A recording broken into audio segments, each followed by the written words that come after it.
She said it like she was ordering takeout, like the number didn't matter, like I was supposed to shrug and say, "All right then, pass the ketchup." I remember setting down my fork. I hadn't even made it to the mashed potatoes. The gravy was still warm. "Excuse me," I asked calmly, because rage at 60 doesn't explode, it simmers.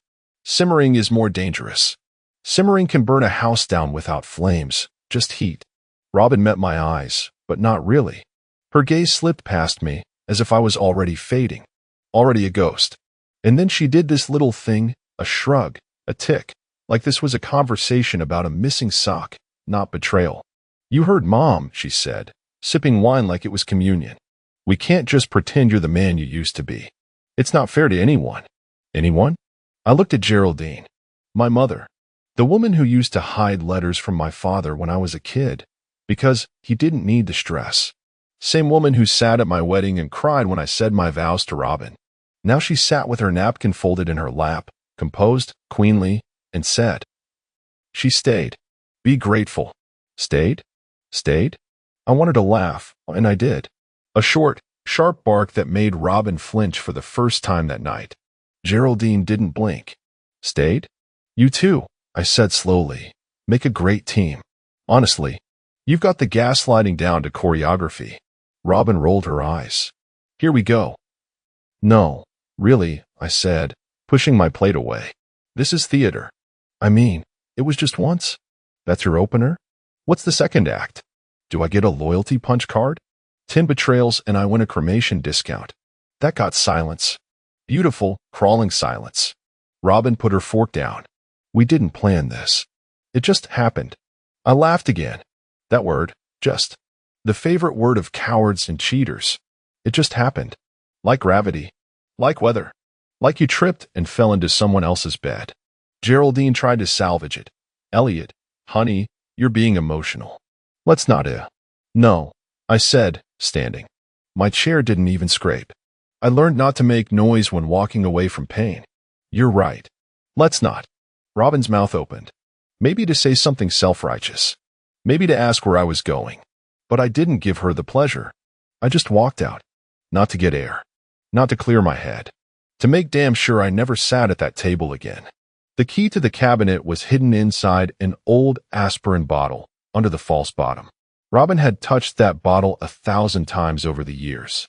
Painkillers for her migraines, or hangovers, or whatever excuse she invented to stay numb. But she never noticed the weight was off.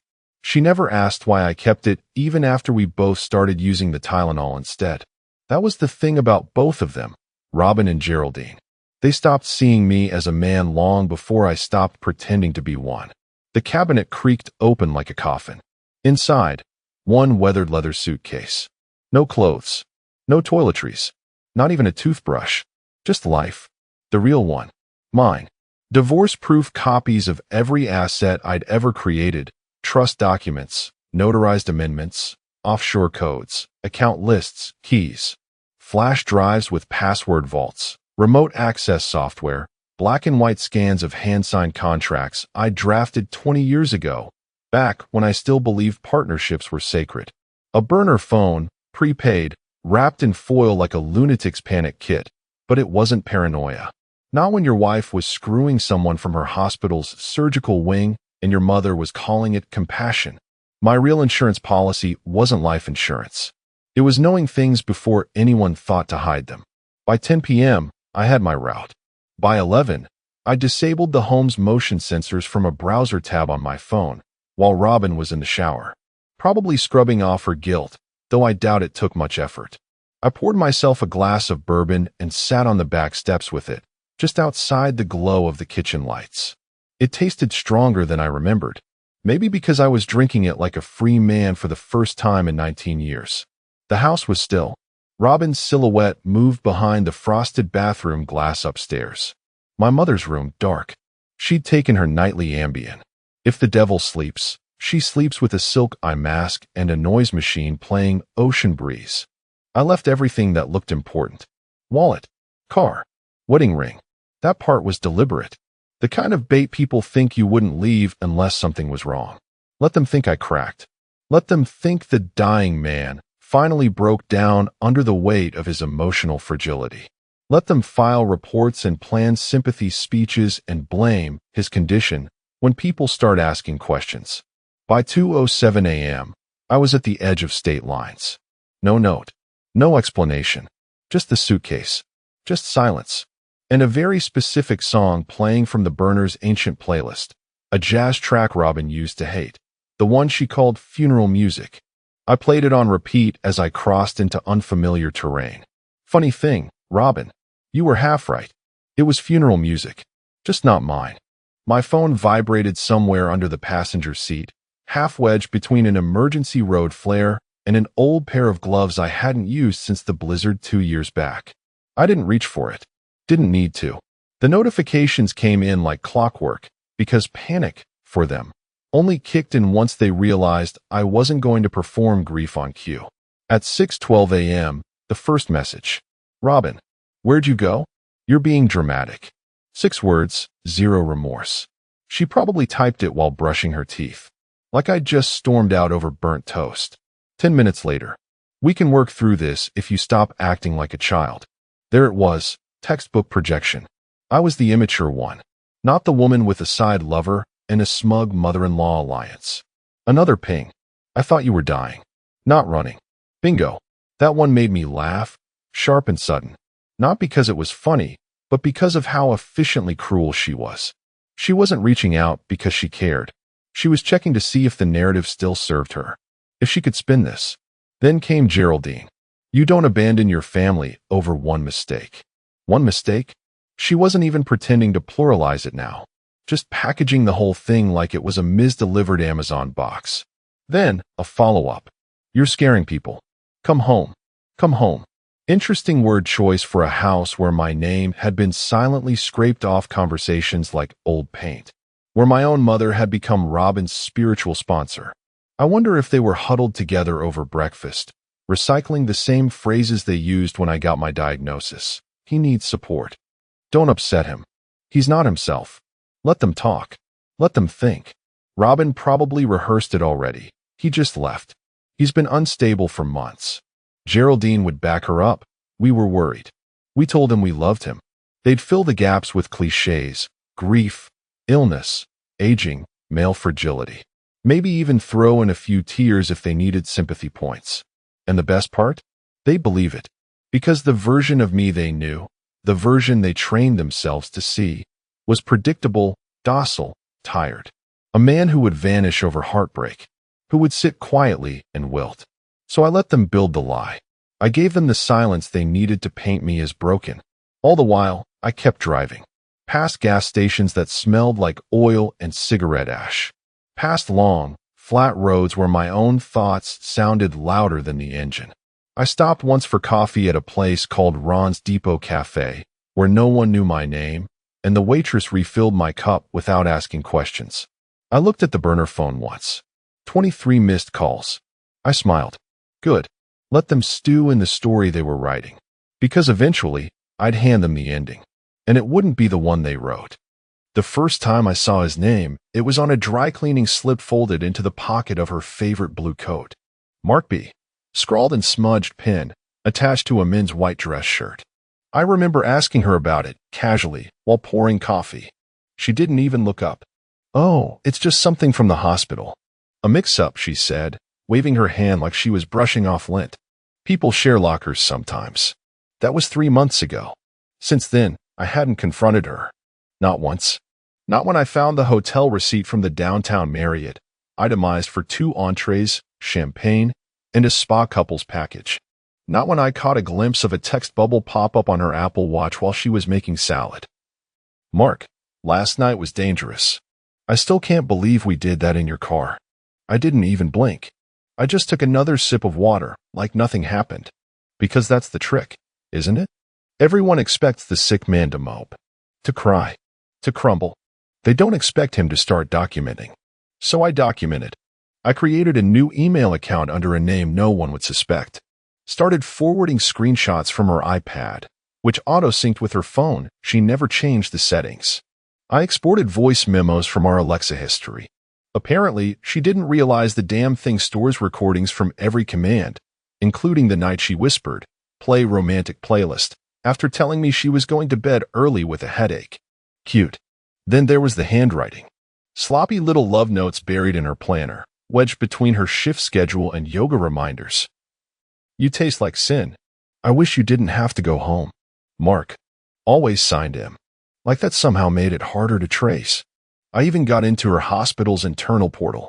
One of her coworkers once complained about the slow network, and Robin, being the tech genius she thinks she is, typed her password on my laptop to show her how to clear the cache. She didn't realize the browser stored it.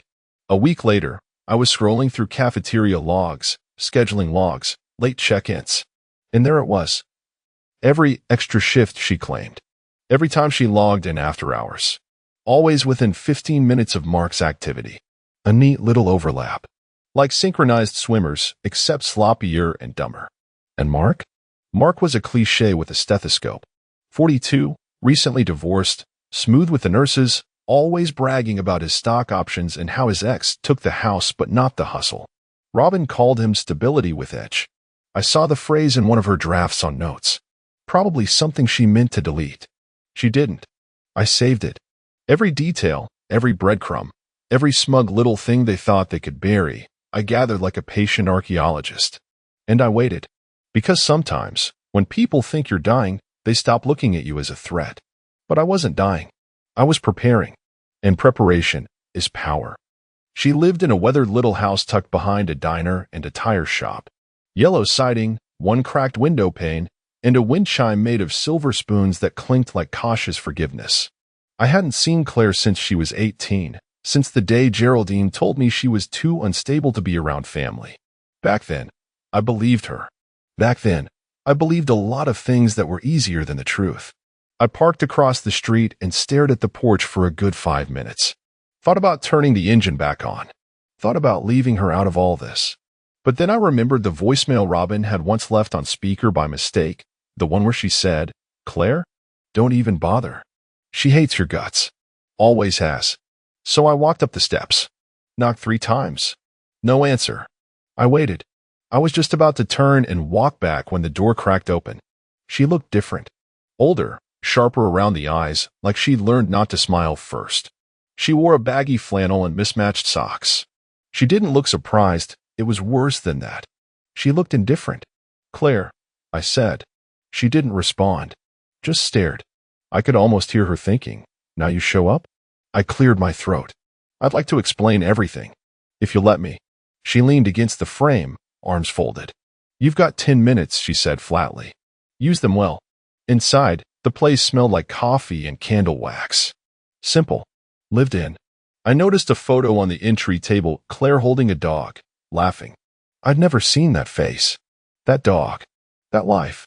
I sat on the edge of a couch that was too soft for comfort and said, "Everything you think I did, I didn't. But I did leave you. And I didn't fight hard enough to stay." She didn't interrupt. "Your grandmother, my mother," she lied. "She told me you were troubled. That you blamed me for the divorce, that you didn't want to see me again. She said you were acting out, dangerous, that she was protecting both of us." Claire raised an eyebrow. "And you just believed her?" "I did," I said. "Because I was tired. Because I was cowardly. Because she was very good at making me feel like the problem." Silence. And then I watched her do it again. To my wife. With my life. And I realized she's not a guardian. She's a gatekeeper. A manipulator. And I let her hold the keys for too damn long. Still nothing. But I saw something shift in her face. Just a fraction. I reached into the suitcase beside me and pulled out a slim envelope. Inside was a letter I'd written 6 times on the road here, each version angrier than the last.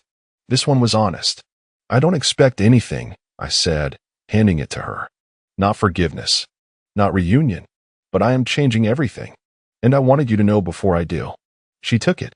Held it like it was hot. After a long pause, she finally spoke. "You're not staying here." "No," I said. "But you can stay for coffee." And just like that, 10 minutes turned into 2 hours. And a door I thought I'd welded shut didn't quite close behind me. Robin always thought she was the clever one. The master of the controlled crisis. The nurse with perfect hair and even better timing, always knowing exactly how to cry in front of an officer, exactly when to tilt her head and say, "I'm just really worried." She'd probably rehearsed her speech in the mirror before walking into the precinct. Fragile wife, missing husband, declining mental health, tragic diagnosis, erratic behavior. She knew what to say. She just didn't know who she was saying it to. Because the cop on duty? He remembered me.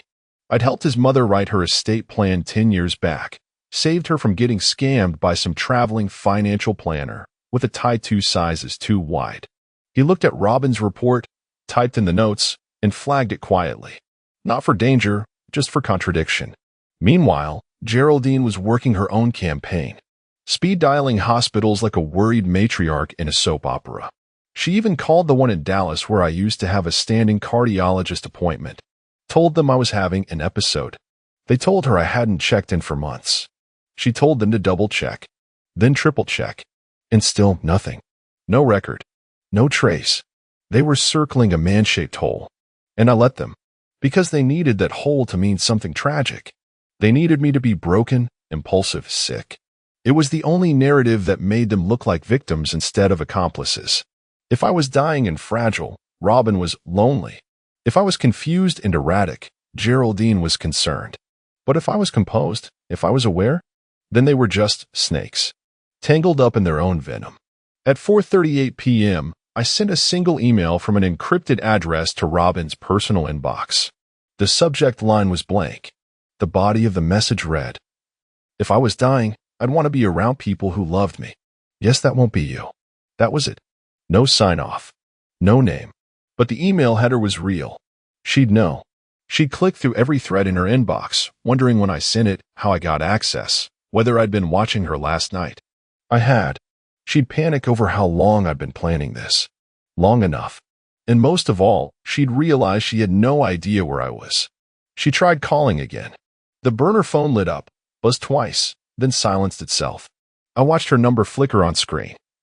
Robin, home. I let it ring. Again. And again. Then I turned the phone off. There's something glorious about knowing the people who discarded you were scrambling to pick up pieces they never expected to need. They thought I'd be in a hospital bed, a recliner, a grave. Instead, I was sipping coffee with the daughter they helped erase, sending ghost signals back to a house that no longer held my shadow. And I hadn't even started yet. Robin always had this little twitch in her left cheek when something didn't go her way, subtle, like a flicker in bad lighting. I used to see it during Monopoly games, during restaurant arguments over the tip, even once when I refused to sign off on her wellness retreat that cost more than our annual property taxes. But this time, she was alone in my living room, laptop open, iced coffee sweating onto the coaster, trying to log into the mortgage portal for the third time in 10 minutes. The password didn't work. That was her first warning.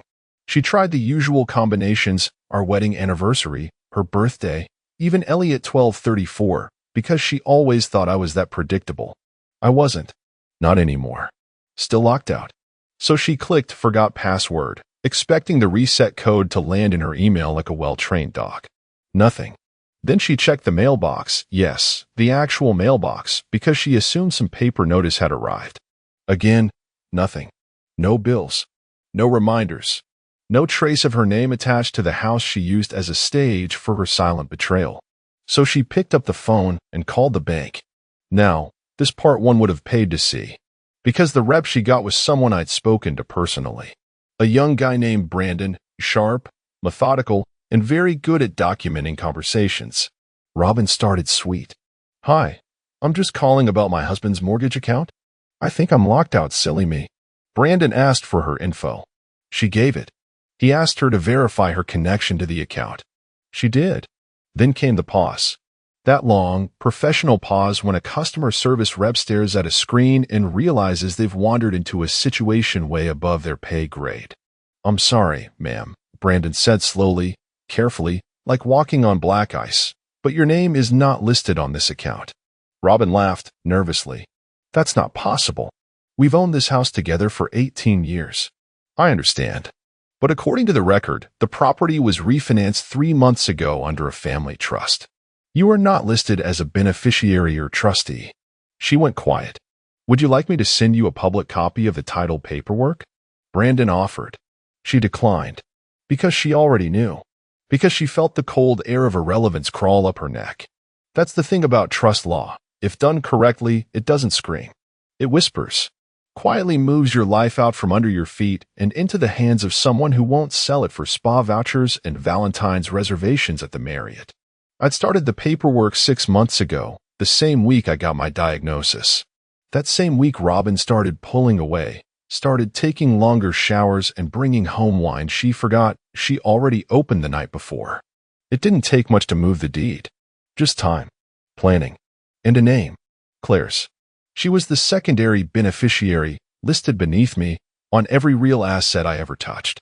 My lawyer made sure it was ironclad. And Robin? She was scrubbed out like red wine from a white shirt. Not with bleach. With precision. The moment Robin realized she didn't own the house, the moment she realized she didn't even belong to it, wasn't loud. It was just a click.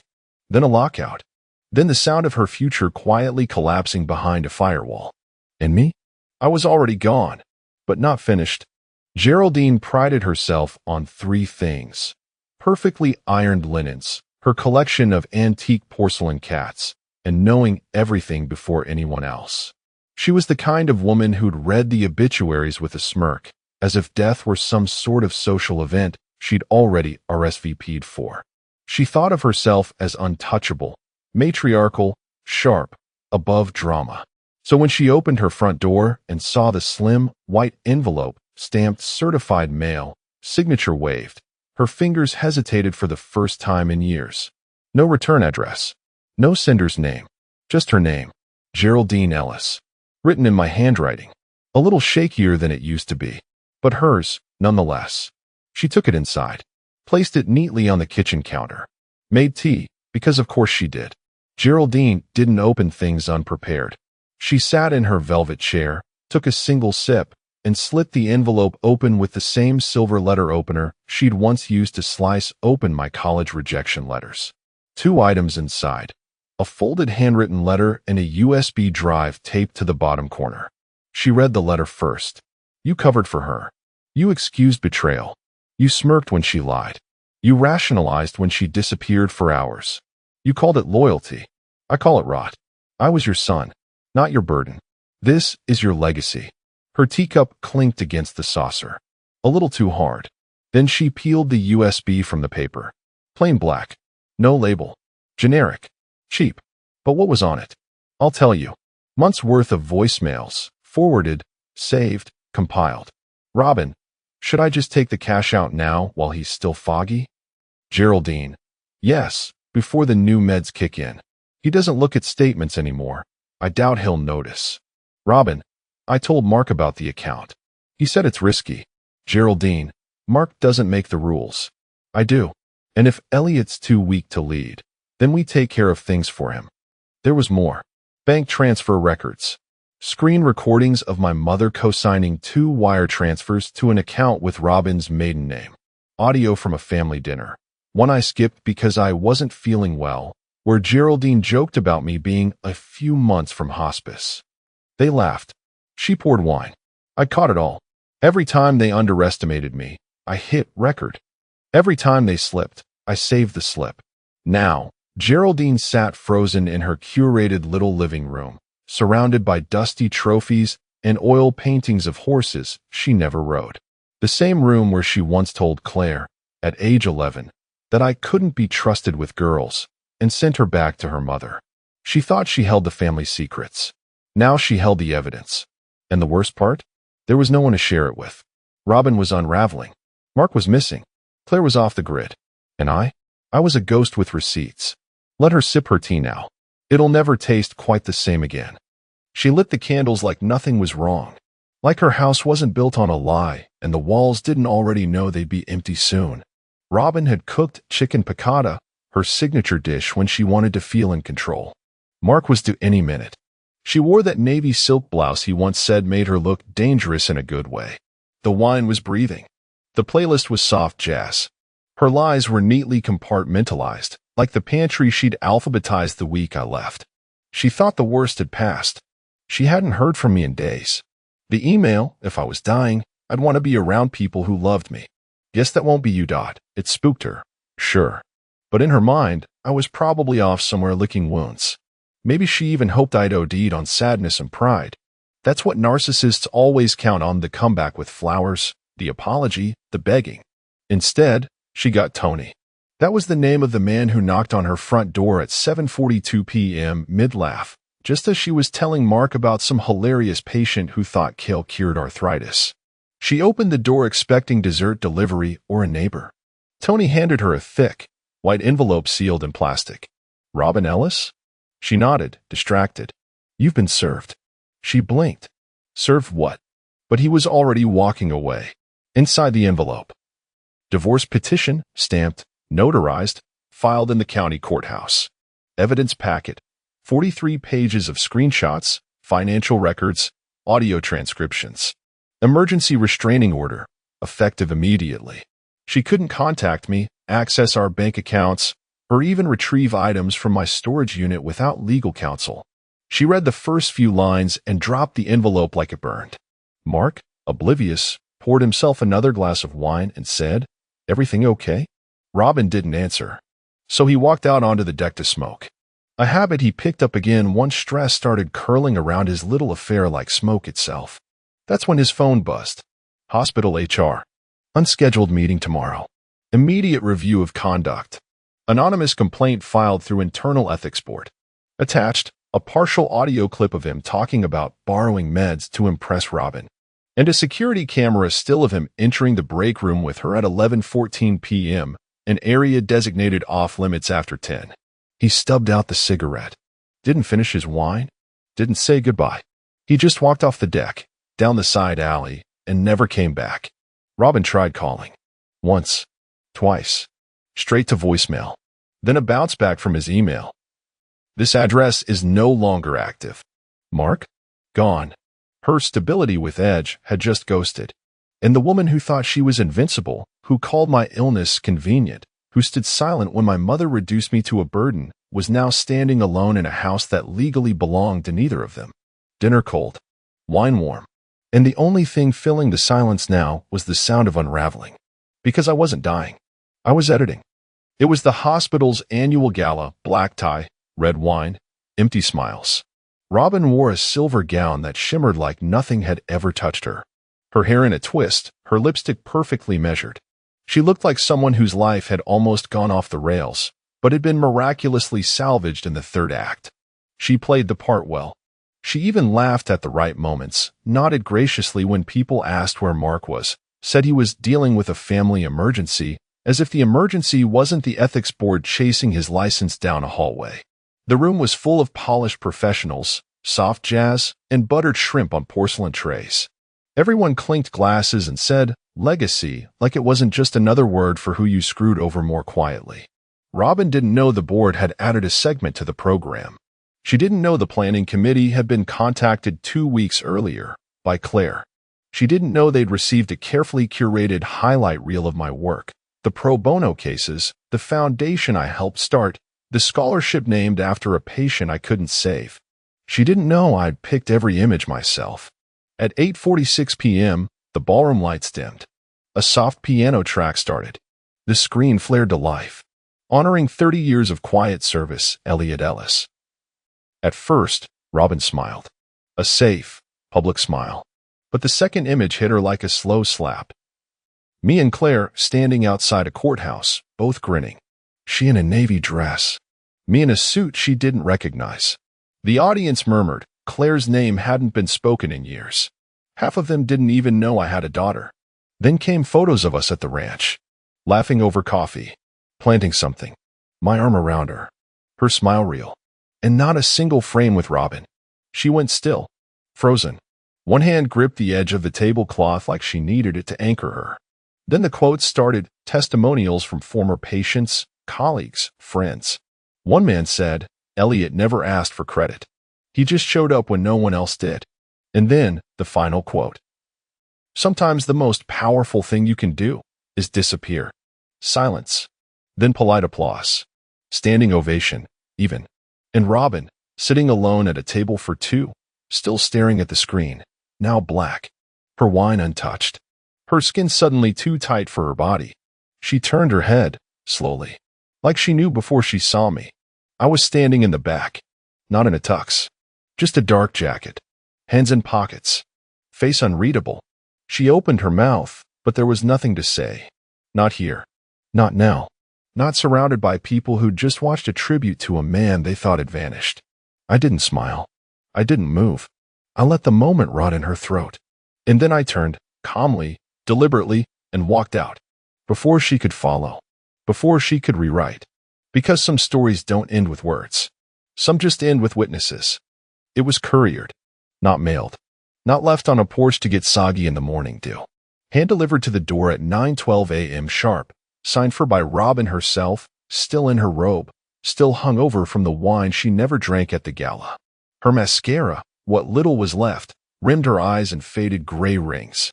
A woman haunted by someone who was supposed to be gone. She didn't recognize the name on the delivery slip, Claire Ellis. Didn't register what that meant. Not yet. The package was thin. No return address.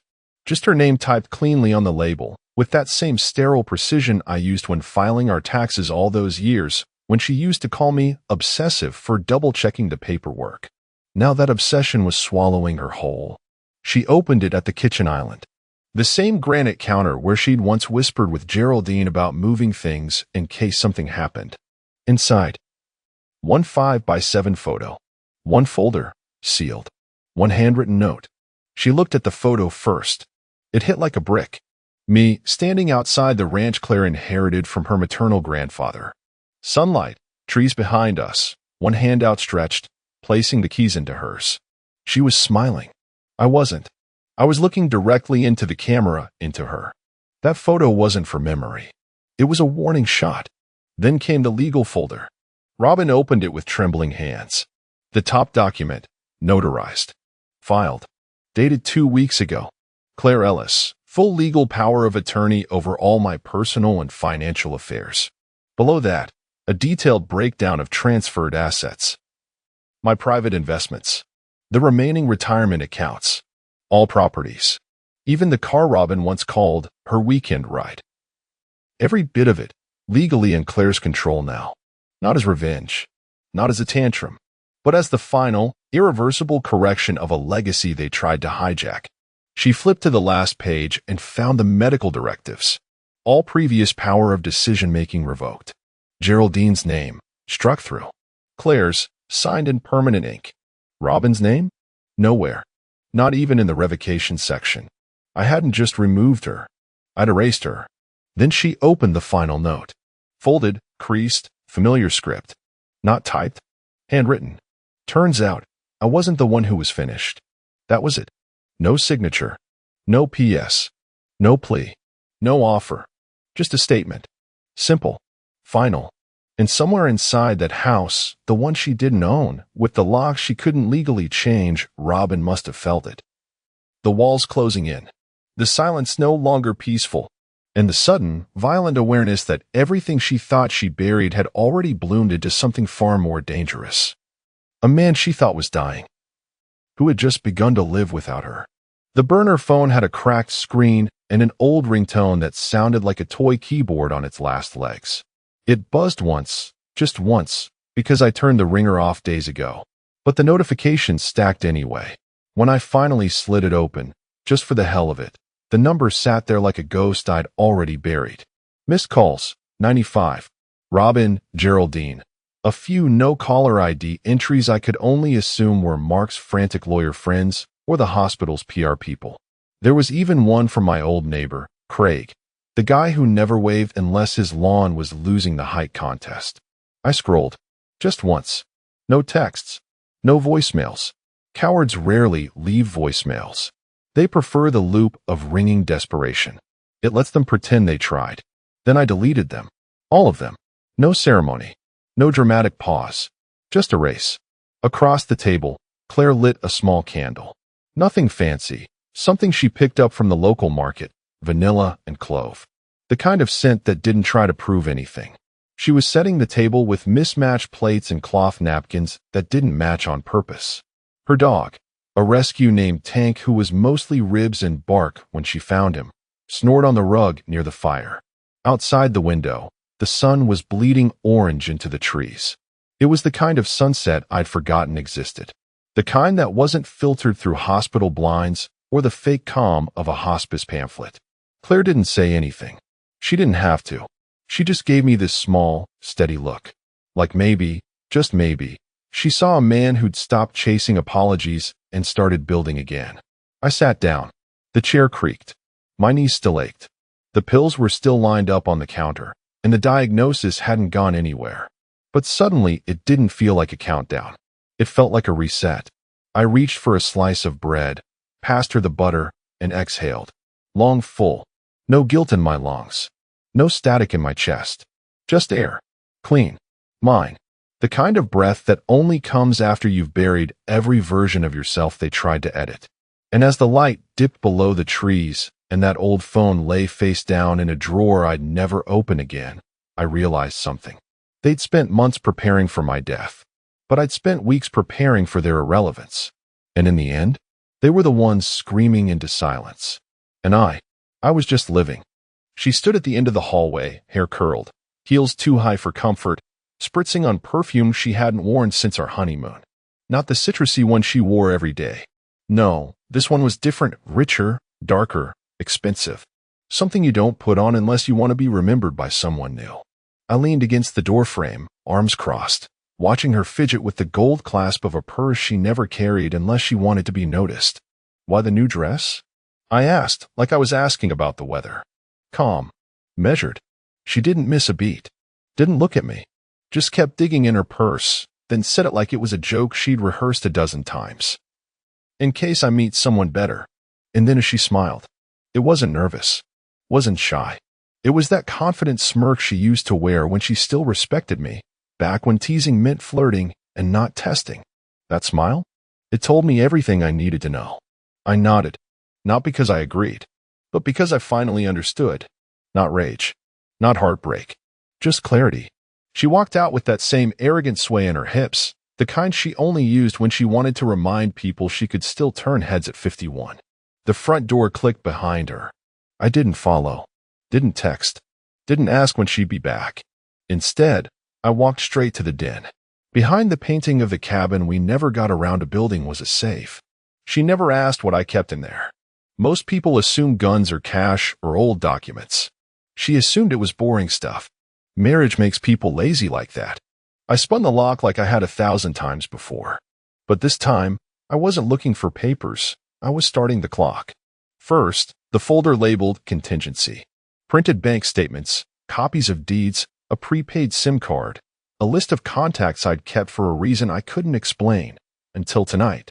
Then the manila envelope with the locksmith's card. Marked. Folded. Next was the USB drive. The one I backed up quarterly with account changes and business assets. Because when you co-own something with someone who hasn't looked you in the eye in 5 months, you learn to prepare for fire even before you smell smoke. I turned on my laptop. VPN. Burner login. Scheduled the locksmith for 8 a.m. sharp.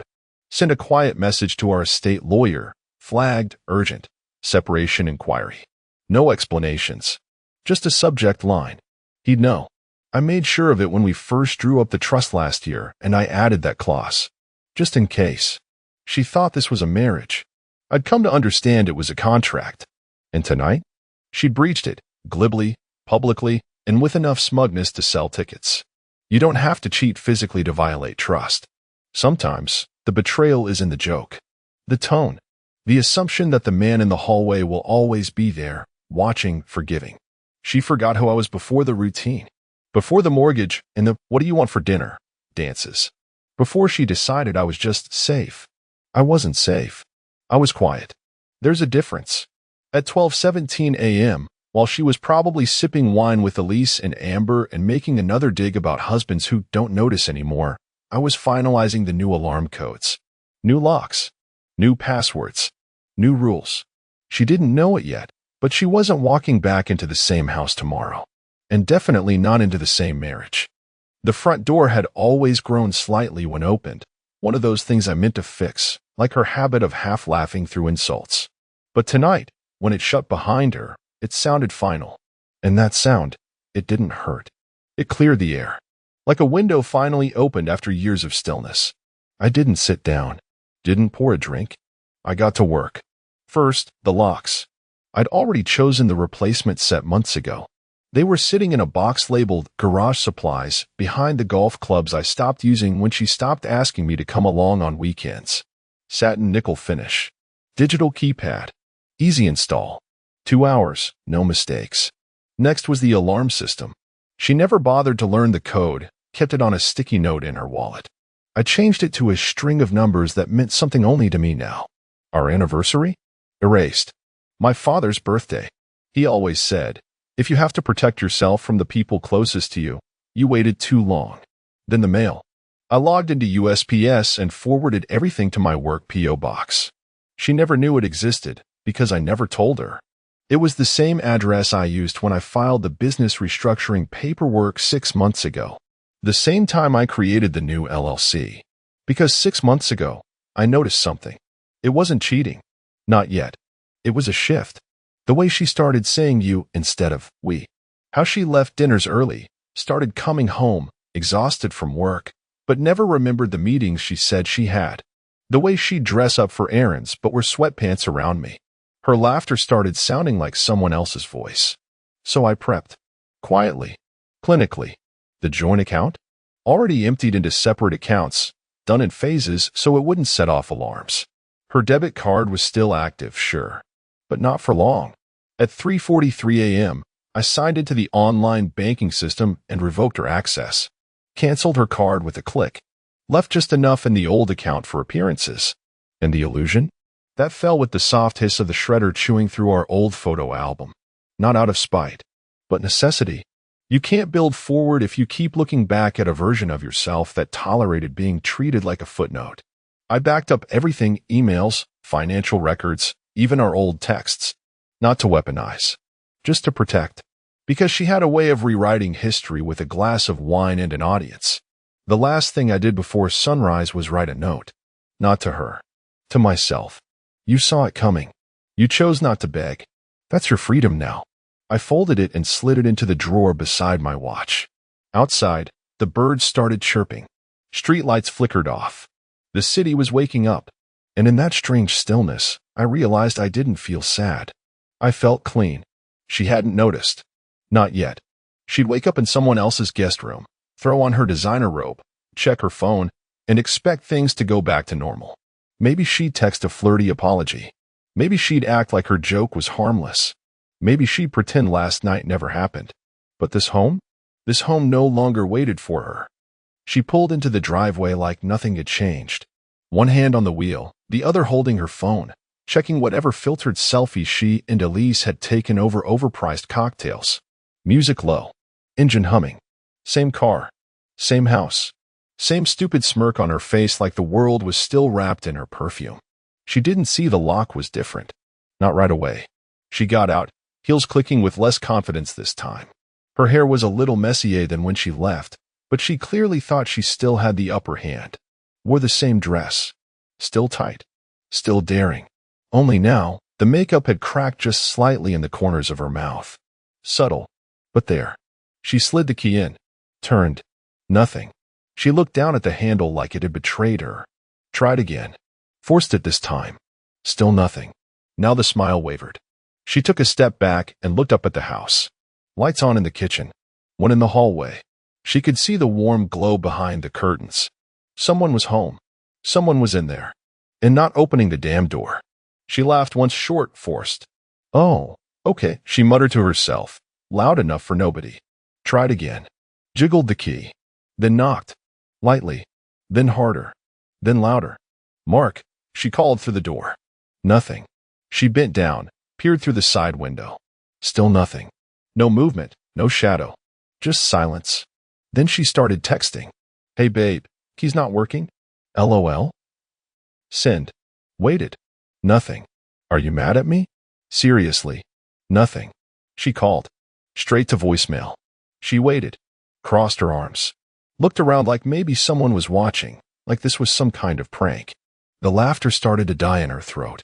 She banged again. Mark, opened the door. It's not funny. Still nothing. Then it hit her. The car. His wasn't in the driveway. But that didn't mean he wasn't home.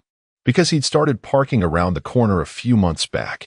Said it was for the shade, but she knew it was just one of his weird routines.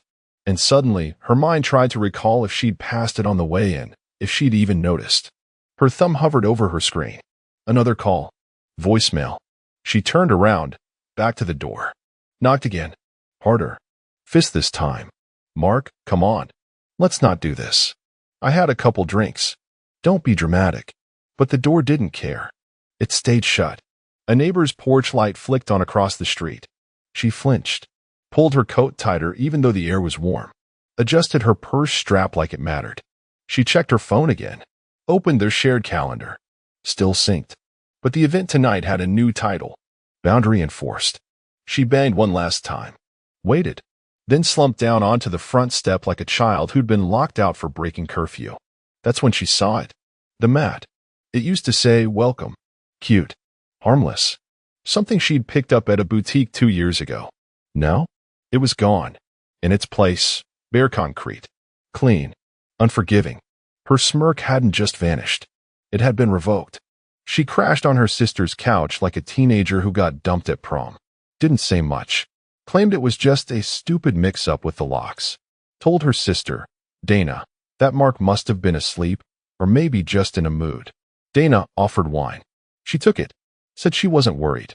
But the way she scrolled her phone all night, refreshing messages that didn't exist, told a different story.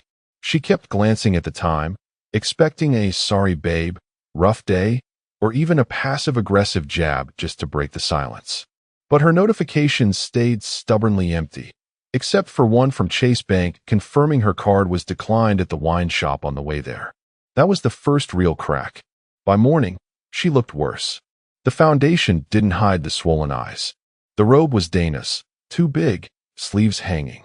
She still checked the front porch before breakfast, half expecting him to be there, maybe with flowers or sarcasm, maybe a silent standoff in the driveway. Instead, at 9:14 a.m., a courier van pulled up. Not Amazon. No smiley logo. Just a guy in a gray polo holding a clipboard and a flat manila envelope. Delivery for, Angela, he said, unsure.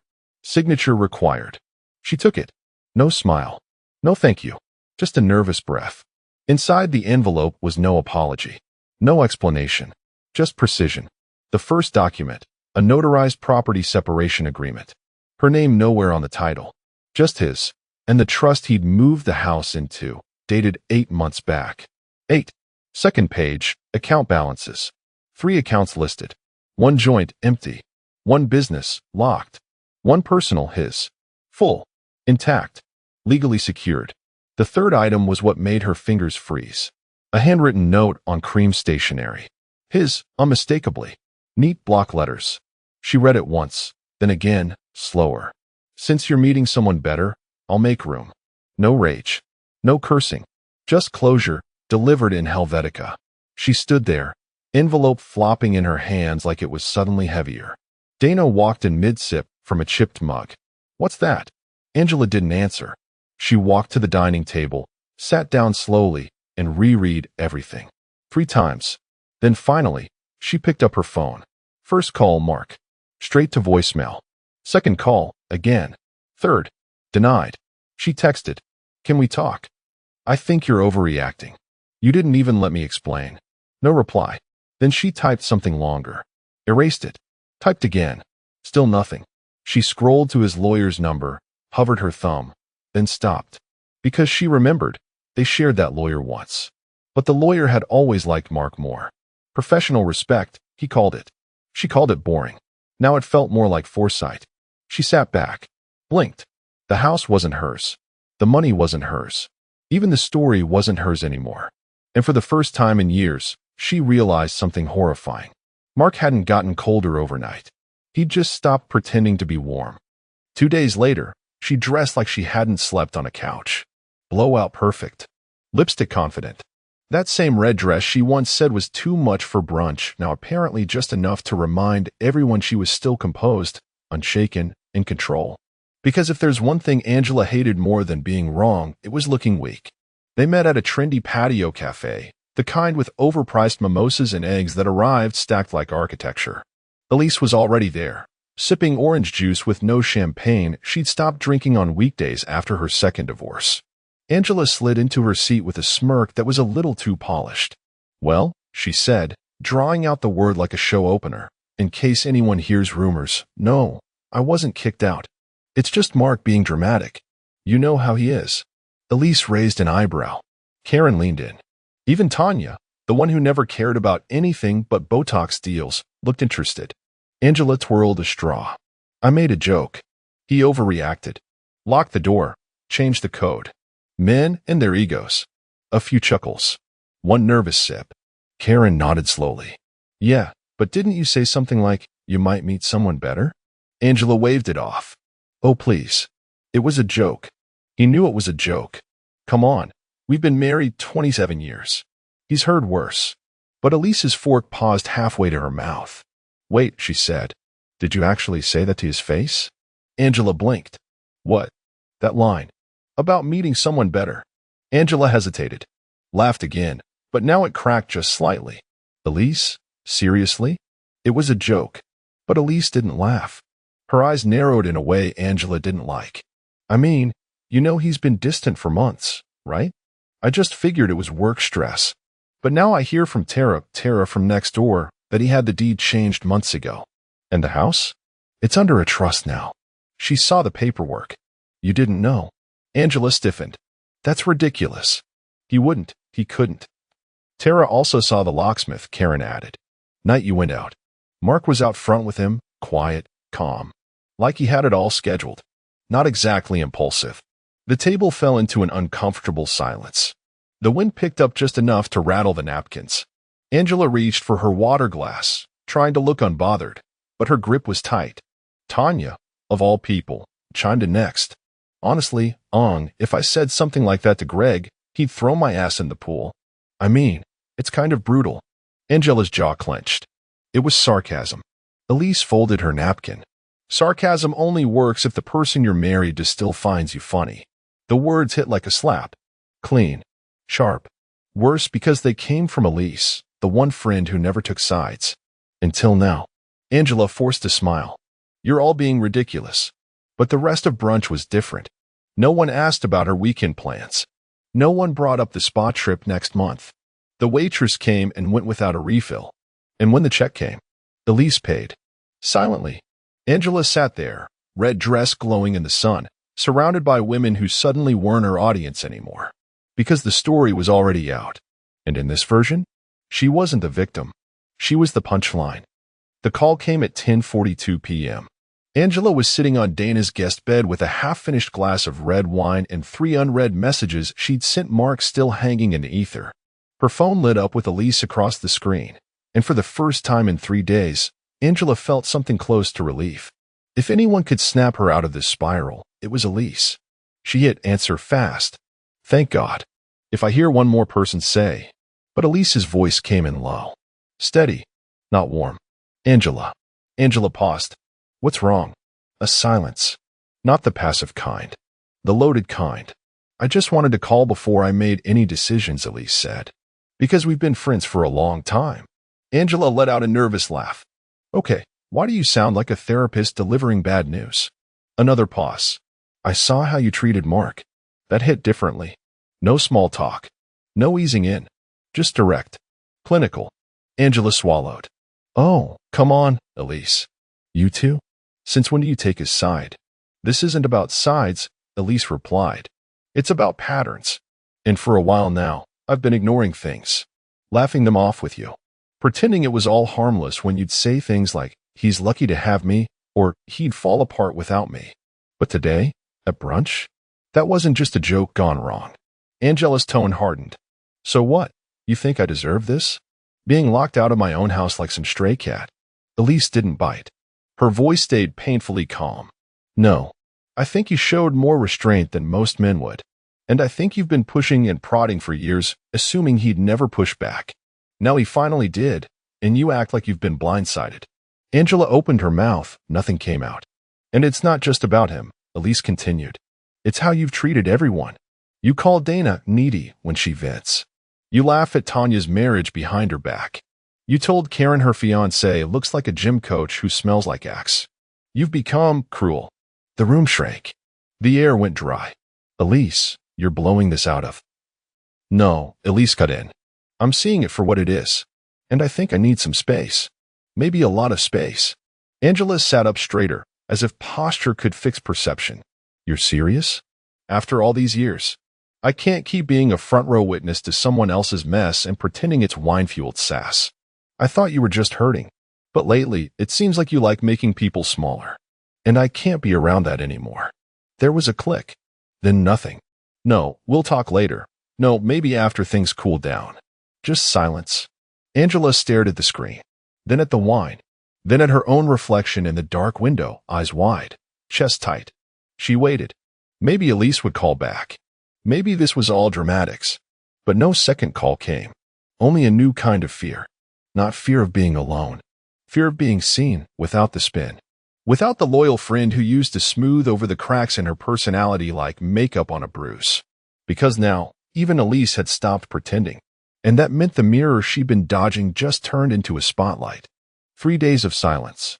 No replies. No return calls. Not even a seen checkmark. Just Angela, pacing Dana's hallway, refreshing old threads like they'd suddenly rewrite themselves. She tried everything. Emails, voice notes, even a mailed letter, which felt embarrassingly archaic the moment she sealed the envelope. Then, late Thursday morning, her phone rang. Not Mark, but the next closest thing. Samuel Finley lit up across the screen. Their old estate attorney. The one who did their wills. The one she hadn't spoken to since the Christmas before last, when she called him boring for explaining trust law over eggnog. She answered on the second ring, smoothing her hair like he could somehow see her. Sam. Thank God. Is he okay? His voice was pleasant. Controlled. Professional. He's fine, Angela. He asked me to contact you. On your behalf. She blinked. On my behalf. Yes. Mark mentioned you might need some clarification. I still have your POA file in my archives, so I reviewed some things. Thought I'd walk you through them. She sat down. This felt like one of those calls where your doctor uses words like marginal, and we caught it early, but you know it ends with surgery. Samuel cleared his throat. To start, Mark's not angry. He wanted me to emphasize that. He's just very, very clear. Angela frowned. Clear about what? Well, he said, voice even, about boundaries. Ownership. Intent. What the hell does that mean? It means you were under the impression certain assets were shared. They were not. Angela scoffed. We were married 27 years, Sam. Everything was shared. No, Angela. Samuel said, gently but firmly. You assumed everything was shared. He continued, factual, not unkind. The business was incorporated under his name only. You never signed onto it. The operating agreement lists him as the sole shareholder. That was from the beginning. I helped him build that company, she snapped. I sat through years of him missing holidays and birthdays, and I don't doubt that. But the paperwork doesn't reflect emotional support. It reflects legal ownership. She stood up, pacing. Okay, but what about the pension? We talked about that for years. It's in a private trust, he replied. With him as trustee and sole beneficiary. Set up 18 months ago. I prepared the documents myself. What about the lake house? She asked, almost shouting now. That was purchased through a family LLC, owned by his brother and managed by Mark. Your name has never appeared on the deed. She went quiet. Angela? Samuel asked. She didn't respond. She was staring at the wall, the photo of her and Mark on that cabin dock, her hand on his shoulder, smiling, smug. She remembered posing for that picture like it was a social media flex. But now it felt counterfeit, like she was photoshopped into someone else's life. Finally, she whispered, but we were married. Samuel exhaled.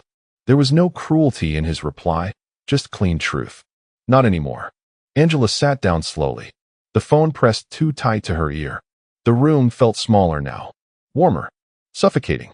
Is there anything else? She asked, but it came out like someone asking a doctor how many months they have left. One last thing, Samuel said, his tone softening. Mark has no intention of dragging this through court. He said if you want to talk settlement, he's open to a respectful discussion. But everything is already in place. Nothing will revert. And he's asked for peace. Not revenge. She nodded, forgetting he couldn't see her. Thank you, she muttered barely. Samuel paused. Then, carefully, I think he still wishes you well, Angela. But he's not looking back. The call ended. And for the first time, she understood. This wasn't a fight. It was an erasure. Systematic. Polite. Final. She reserved the table under Harper. Not his name. Not hers. Just something neutral in case he was still screening her calls and emails. She didn't want him to see the restaurant name and ignore it out of spite. It was the same place they'd gone to every anniversary for the last 10 years. A dimly lit spot with overpriced duck confit and candles that flickered like they were always seconds from giving up. She wore the navy dress he used to compliment. The one that clung just right. The one she'd worn the night he got promoted and made that corny toast about building a life with someone who built you first. She remembered laughing. Not at him, at the fact she had someone that devoted. Now she was trying to weaponize nostalgia. The reservation was for 7 p.m. She got there at 6:45. Told the hostess he was parking. That old lie. Ordered a glass of wine she didn't want and sipped it slow, watching the door every time it creaked open. An older couple came in. A man in a suit. A woman with a baby stroller. But not Mark. 7:05. No reply to her last message. Just dinner. No lawyers. No yelling. Please. 7:12. She checked the mirror in her compact. Fixed her lipstick. Patted under her eyes, hiding the fatigue. Told herself he was just late. That maybe, just maybe, he needed to see her, to remember her this way. Poised. Polished. Present. 7:18. Her phone buzzed. Unknown number. Just one line. No need. We said everything already. She stared at it. Read it again. Like maybe the letters would rearrange. Like maybe there was a second message coming. There wasn't. The waiter hovered nearby, polite. She waved him off. Waited another 20 minutes. Just in case. Texted again twice. Then deleted them both. She sat upright the way Elise used to coach her. Posture makes power. But her hands kept trembling, betraying the lie. At 7:42, the waiter returned with a small envelope. Ma'am, he said softly, someone dropped this off earlier. Said it was for you. She blinked. Took it. Inside was a gift card. $200. To the same restaurant. And a handwritten note in that sharp, no-nonsense print she knew too well. Enjoy dinner with whoever you meet next. That was it. No signature. No explanation. Just the clean stab of 7 words. She set the envelope down like it was hot. The table around her blurred. The sounds muffled. The laughter from other diners suddenly obscene. She looked down at the plate the waiter had quietly delivered. Roasted sea bass, her usual. It looked beautiful. And entirely wrong. Because she wasn't hungry. She was humiliated. And worst of all, she was alone by design. Mark hadn't ghosted her. He'd written her out of the script. She sat there a while longer. Not crying. Not breaking down. Just realizing. There would be no grand confrontation. No argument to win. He wasn't trying to hurt her. He was proving he didn't need her. And in doing that, he had hurt her more deeply than shouting ever could. It was Thursday when she finally broke the mirror. Not with her fist. Not dramatically. Just by accident. That's what she told herself. She'd been moving a lamp too close to the wall and it tilted, tapped the glass hard enough to fracture it down the center. A crooked, cruel line. Like a scar across her reflection. She stared at it for 10 full minutes. On one side, the woman she thought she still was. Sharp features, clean contour, expensive hair. On the other, something else, softer in the worst way. Puffy eyes. Foundation clinging to the lines around her mouth. Mascara stains trailing down like guilty confessions. This wasn't her bathroom. This wasn't her house. This wasn't her anything. She'd been staying in Dana's spare bedroom for over a week now. And while Dana tried to be supportive in that tight-lipped older sister way, buying her lattes, dropping off folded towels without comment, the tension was thick enough to cut with a butter knife. Especially after the lawyer's call. The truth was, Angela hated this house. The art on the walls was generic, the kitchen smelled like garlic she didn't cook, and the bed was too soft, like it never expected someone to actually sleep in it. It wasn't her space. It wasn't built for her routines, her rituals, her control. But that wasn't the worst part. The worst part was that everyone knew. Elise hadn't texted back. Karen had gone cold. Tanya posted some passive-aggressive meme about, some people only love you when they need to be loved, and Angela knew damn well who it was for. Even Dana had slipped once, muttering, "Maybe next time. You'll think before cutting herself off like she'd burned her mouth on something too honest." Angela tried to call Mark again 3 nights ago. Blocked. She even emailed his assistant, pretending it was about taxes. The response? A single line. "Please direct all non-legal correspondence through counsel." That hit her harder than the locked door. Mark had always been the gentle one, the quiet one. He'd give second, third, fourth chances. He'd take a hit and just walk it off, never raising his voice, never making her pay in obvious ways. But she'd mistaken silence for softness. And now? Now he wasn't silent. He was gone. Every room she entered felt like it knew. Like the couch was judging her. Like the framed photos of Dana's kids whispered things behind her back. She started wearing sunglasses indoors. Stopped answering video calls. Avoided brunch like it was radioactive. Because this wasn't just a breakup. It was an erasure. A clean, surgical removal of her from a life she once lorded over. And what hurt more than the exclusion was the ease of it. Mark didn't shout, didn't threaten, didn't beg. He just stepped out of the frame. And the more she screamed into the void, the more it echoed back one simple truth. She wasn't irreplaceable. She was optional. The mirror cracked again when she tried to wipe it. A second fracture, splitting her reflection into thirds. Now there were 3 versions of her staring back, none of them in control. She sat down on the toilet lid and pulled her knees to her chest like a child. No tears. Not anymore. Those had run dry 2 nights ago, somewhere between the unopened wine bottle and the pile of laundry she'd stopped folding. She thought about texting him one last time. Something simple. "I miss you." Or maybe just, "I'm sorry." But she didn't. Because she knew. He didn't need to hear it. And he wouldn't answer even if he did.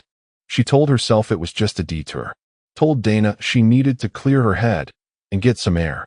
Said it casually, like she didn't already have the address punched into her GPS. Like she hadn't been thinking about this drive for 4 days straight. Like she hadn't rehearsed what she'd say if the timing was perfect, and the universe finally gave her one last moment to rewrite the ending. It was just after 9. Sky soft and blue at the edges. The kind of evening that used to mean tea and slippers and quiet jokes about how boring they'd both become.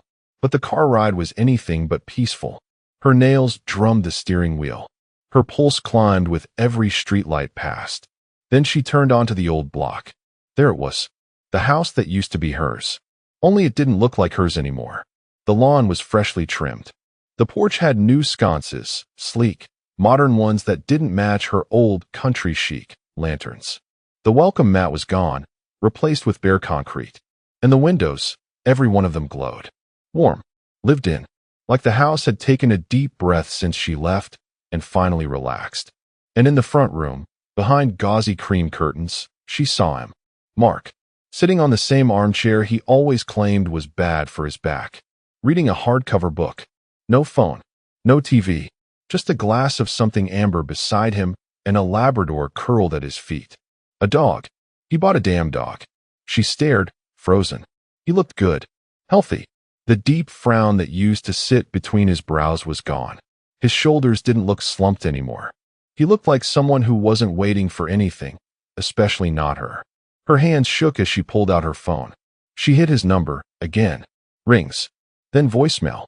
Again. She closed her eyes, jaw tight. And then her phone buzzed in her hand. One new message. Unknown sender.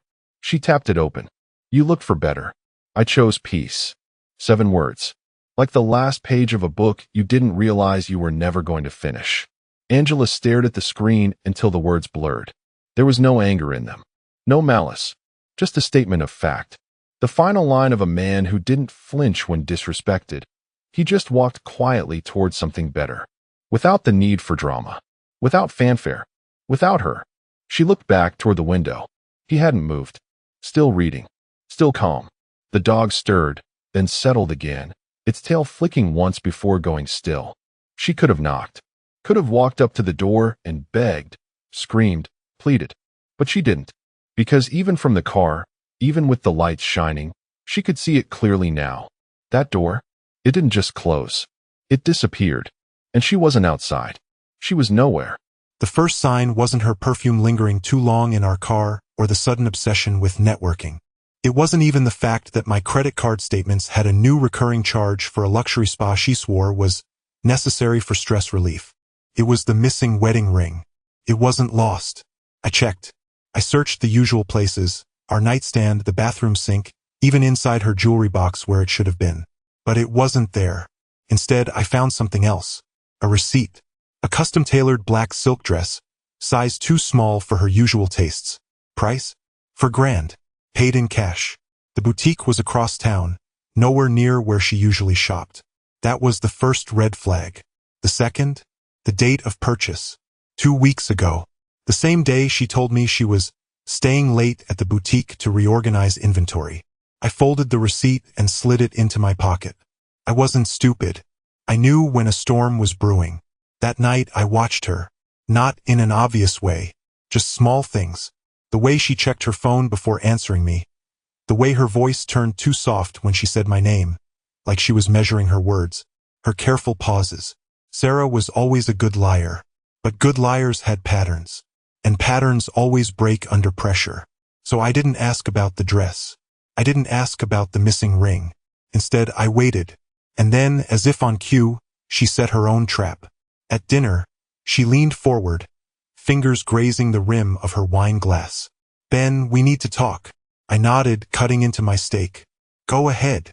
She hesitated, eyes flicking to my face like she was calculating. I let her. Then she exhaled dramatically. "Eric invited me to a private event. Just me and him. It's important. For business." There it was. An offer disguised as a confession. I chewed, swallowed, dabbed my mouth with a napkin. "A private event," I repeated. "What kind of business requires a private event?" She sighed, exasperated, already playing the wounded, misunderstood wife. "Ben, this is why I didn't want to bring it up. You always assume the worst." "I assume based on facts. So give me some." Her fingers tightened around the glass. "It's just one night, okay? He has connections I need. It's not a big deal." I leaned back, watching her, watching the way she refused to meet my eyes. I already knew what would happen next. I knew the script. Act 1, denial. Act 2, justification. Act 3, blame. And right on cue, she hit her mark. "I work so hard, Ben. I built my boutique from the ground up. You," she hesitated, then pressed forward. "You don't know what it's like to hustle in this industry. Eric understands that. He respects it." There it was. The comparison. The dig. I sipped my whiskey. "So you're saying I don't respect your work?" She flinched, just barely. Then she smiled. "I'm saying you could try harder to support me. Not everything is about your ego." There it was. The switch. Turn the suspicion back on me. Make me the bad guy. Classic. And she thought I'd fall for it. I exhaled, tilting my head like I was considering. Then I smiled. "You're right, Sarah. Go. Have your night with Eric." Her lips parted slightly, eyes flickering with something I recognized immediately. Confusion. She wasn't expecting that. She expected a fight. She wanted one. But instead, I gave her the one thing she couldn't argue with. Permission. She blinked. "Wait, what?" I shrugged, finishing my drink. "You said it yourself. It's just one night. I trust you." She hesitated, searching my face for something. Doubt? Jealousy? Regret? She found nothing. And that's when I knew. She had no idea. No idea that I was already 2 steps ahead of her. I didn't sleep that night. Not because of anger or heartbreak. I wasn't broken.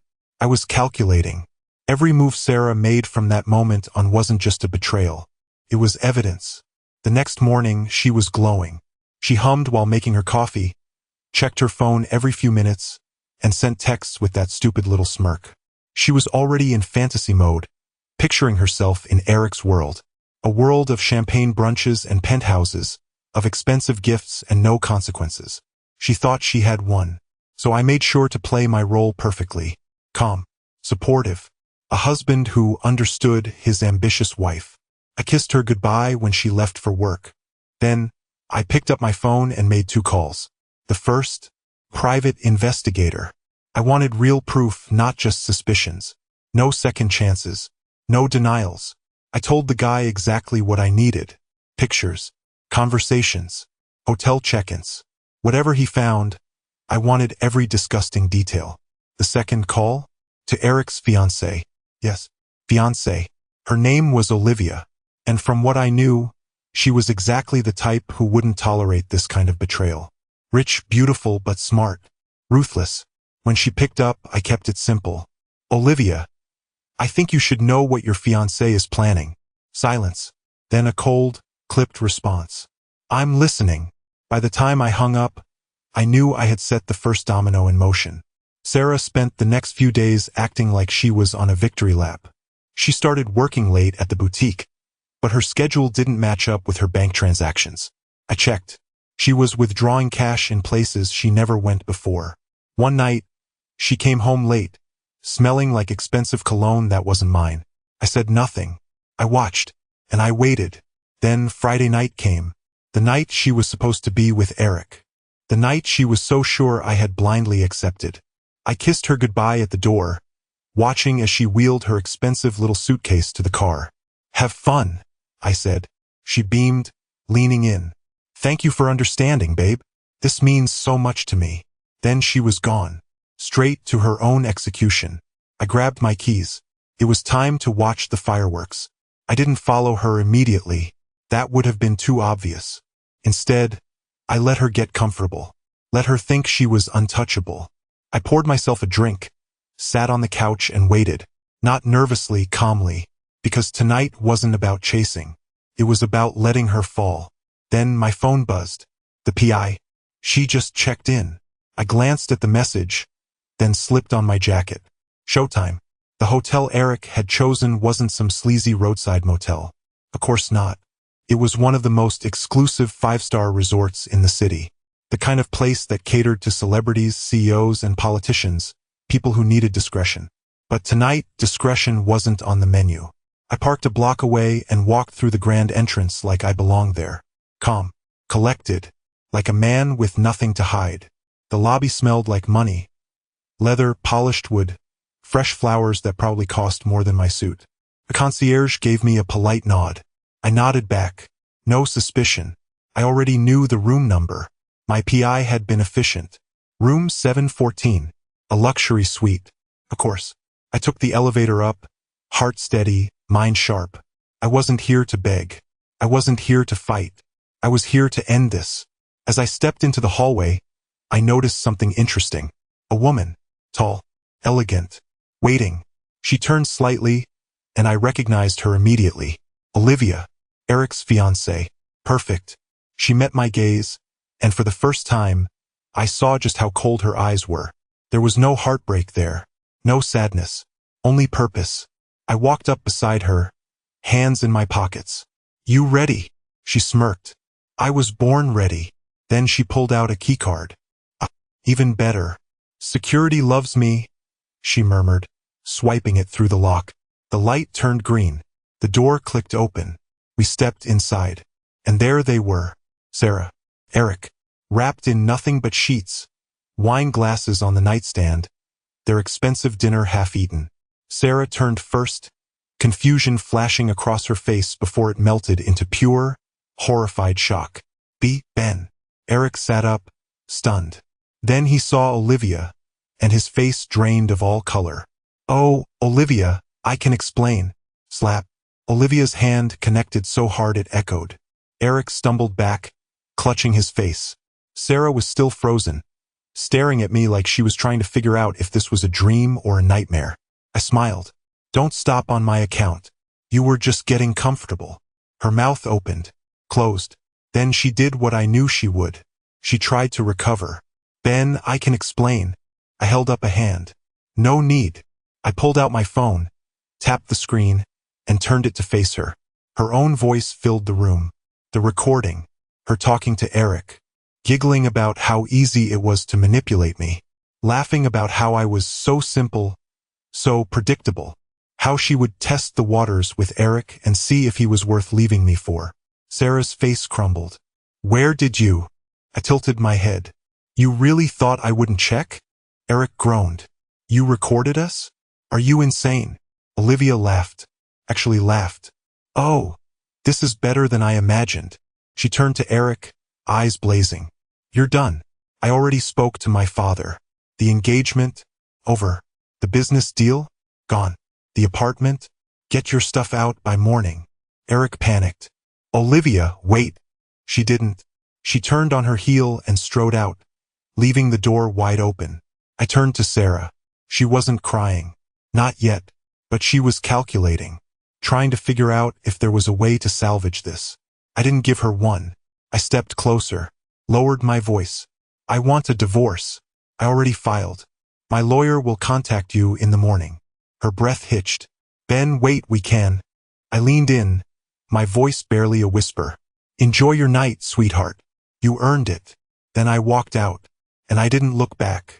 I didn't go home. Not yet. There was something deeply satisfying about watching Sarah crumble in real time. But I wasn't done. Not even close. I had spent weeks preparing for this. Every single move was precise, every outcome anticipated. And now, it was time for the grand finale. I stepped into the elevator, checking my phone. One new message. From Olivia. That was fun. But I hope you're ready, because now we really ruin them. I smirked. She didn't waste time. Neither did I. By the time I got home, Sarah had called me 6 times.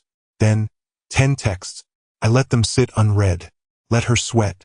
Instead, I opened my laptop, logged into our joint accounts, and then, with the same level of calm I used when handling multimillion-dollar portfolios for my clients, I cut her off. Every shared credit card? Frozen. Her boutique's emergency fund? Redirected. The rainy day savings she thought I didn't know about? Transferred to my private account. Everything that was legally mine, now fully in my control. And the best part? She couldn't even be mad about it. Why? Because the paperwork was already done. 2 hours later, I heard it. The front door slammed open. Sarah stormed in, heels clicking against the floor, her breath ragged. She was still wearing that ridiculously expensive dress, the one I now knew was meant for Eric. Her face was a mess. Smudged lipstick, mascara streaks, a wild desperation in her eyes. You think this is funny, Ben? She spat, throwing her bag onto the counter. You're seriously gonna freeze my accounts like some psycho ex-boyfriend? I leaned back in my chair, perfectly relaxed. Ex-husband, actually. Soon enough. She flinched at that. Then she changed tactics. Okay, fine. I messed up. But you don't get to just screw me over like this. I laughed. Oh, sweetheart. That's exactly what I get to do. Her jaw tightened. She grabbed my laptop and slammed it shut. We can fix this, Ben. We don't have to throw everything away over one mistake. Here it was. The bargaining. One mistake. I echoed, standing up. I was taller than her, but Sarah was never one to back down. I stepped closer, just enough to make sure she could see the absolute amusement on my face. Sarah, you weren't even going to tell me. You were going to spend a night with him and then decide if I was worth keeping. Her nostrils flared. That's not fair. I cut her off. No, you know what's not fair? That I spent years supporting you, paying for your boutique, taking care of you, and the second some rich douchebag waves his money in your face, you think you can trade up? Her expression twisted. You're making this sound so much worse than it is. I laughed again. Sarah, I literally played you the recording of your own words. The only reason you're even standing here is because you got caught. Silence. Then, she did something unexpected. She smiled. A slow, dangerous smile. Fine, Ben. You want to be the bad guy? Let's play. I arched a brow. Oh? You have a move left. Her eyes gleamed. I still have the boutique. And guess what? Half of it is mine. I didn't blink. You sure about that? Her confidence faltered. I reached into my desk, pulled out a folder, and tossed it onto the counter. She didn't touch it. I smirked. Go on. Take a look. Slowly, she opened it. And then, I watched as the blood drained from her face. What the hell is this? She whispered. I took my time, pouring myself a drink before answering. That, my dear wife, is the contract you signed when I first funded your boutique. You remember, right? The one where I became the primary investor. The one where... If you ever committed fraud, infidelity, or financial misconduct, I could buy out your share for $1. Her breathing hitched. I took a sip of whiskey, savoring the moment. And guess what? I just exercised that option. She staggered back, hands gripping the counter like it was the only thing keeping her upright. No, you wouldn't. I grinned. I already did. Checkmate. Sarah's breathing turned shallow, erratic. I could see it. The exact moment she realized she wasn't just losing me. She was losing everything. Her boutique, gone. Her money, gone. Her backup plan with Eric, shattered. She opened her mouth, then closed it, her mind racing, searching for a way out. And I waited, because I knew she'd try something. Sarah was a survivor, a manipulator, a woman who thrived on control. But for the first time in our entire marriage, she had none. And it was killing her. Then, just like that, she switched gears. The anger, gone. The panic, gone. She straightened, smoothing out her dress, flicking her hair over her shoulder like she hadn't just been exposed, humiliated, ruined. And then she smiled. Ben, honey. Her voice was buttery smooth, dripping with fake warmth. This is ridiculous. You don't actually want to do this. I smirked. There it is. The final act. Seduction. She stepped closer, running a hand lightly up my arm, her nails barely grazing my skin. We've been together for years, she purred, looking up at me through thick lashes. I made a mistake, but you don't just throw away something that real over one bad decision. One bad decision? I chuckled, catching her wrist mid-movement. Firm, unyielding. Her eyes widened. I leaned down, close enough that she could feel my breath, my voice a low murmur. Sarah, sweetheart, I'm not throwing anything away. I tightened my grip, just enough for her to feel the shift in power. I'm just finally giving you exactly what you wanted. She swallowed, hard. I let go and took a step back, watching as she barely masked her frustration, because this was her last move, and she had just lost. Fine, she snapped, her mask cracking. You want to play this game? Let's play. You may have frozen the accounts, but I have my parents, my friends. And guess what? Everyone is going to see you as the bitter, insecure husband who couldn't handle his wife's success. I laughed, actually laughed. Oh, Sarah, you really think you still have people on your side? She faltered. What the hell does that mean? I grabbed my phone and tapped on the screen. Then I turned it toward her. A group chat, with all of her so-called friends. And at the top, a voice message, a recording. I hit play, and there it was, her voice, bragging about how she was playing me, laughing about how she was going to see if Eric was worth the upgrade, mocking how I was too blind to catch on. The chat was exploding with messages. Her friends weren't defending her. They weren't on her side. They were dragging her. WTF, Sarah? This is disgusting. You're seriously the worst person I've ever met. And then the best one from her closest friend, Amy. Lose my number. We're done. Sarah's face went white. Her hands shook as she reached for the phone, but I pulled it back. No, I'd scared. You don't get to control the narrative anymore. Her lip trembled. Ben, please. Begging. She was actually begging, but I had nothing left to give. I pocketed my phone and picked up my keys. Pack your things, Sarah. I want you out of my house by morning. She didn't move. I stepped closer, my voice dropping to a dangerous calm. You have nothing left. No business. No money. No reputation. And guess what? Eric won't touch you now that Olivia's cut him off. Her eyes flickered. Desperation. Fury. Helplessness. I tilted my head. So tell me, Sarah, what's your next move? And for the first time ever, she had no answer. Sarah stood there, trembling, her perfect little world crumbling around her. She always had an escape plan, always had someone to manipulate, someone to clean up her messes. But now, she had nothing. Her lips parted, but no words came out.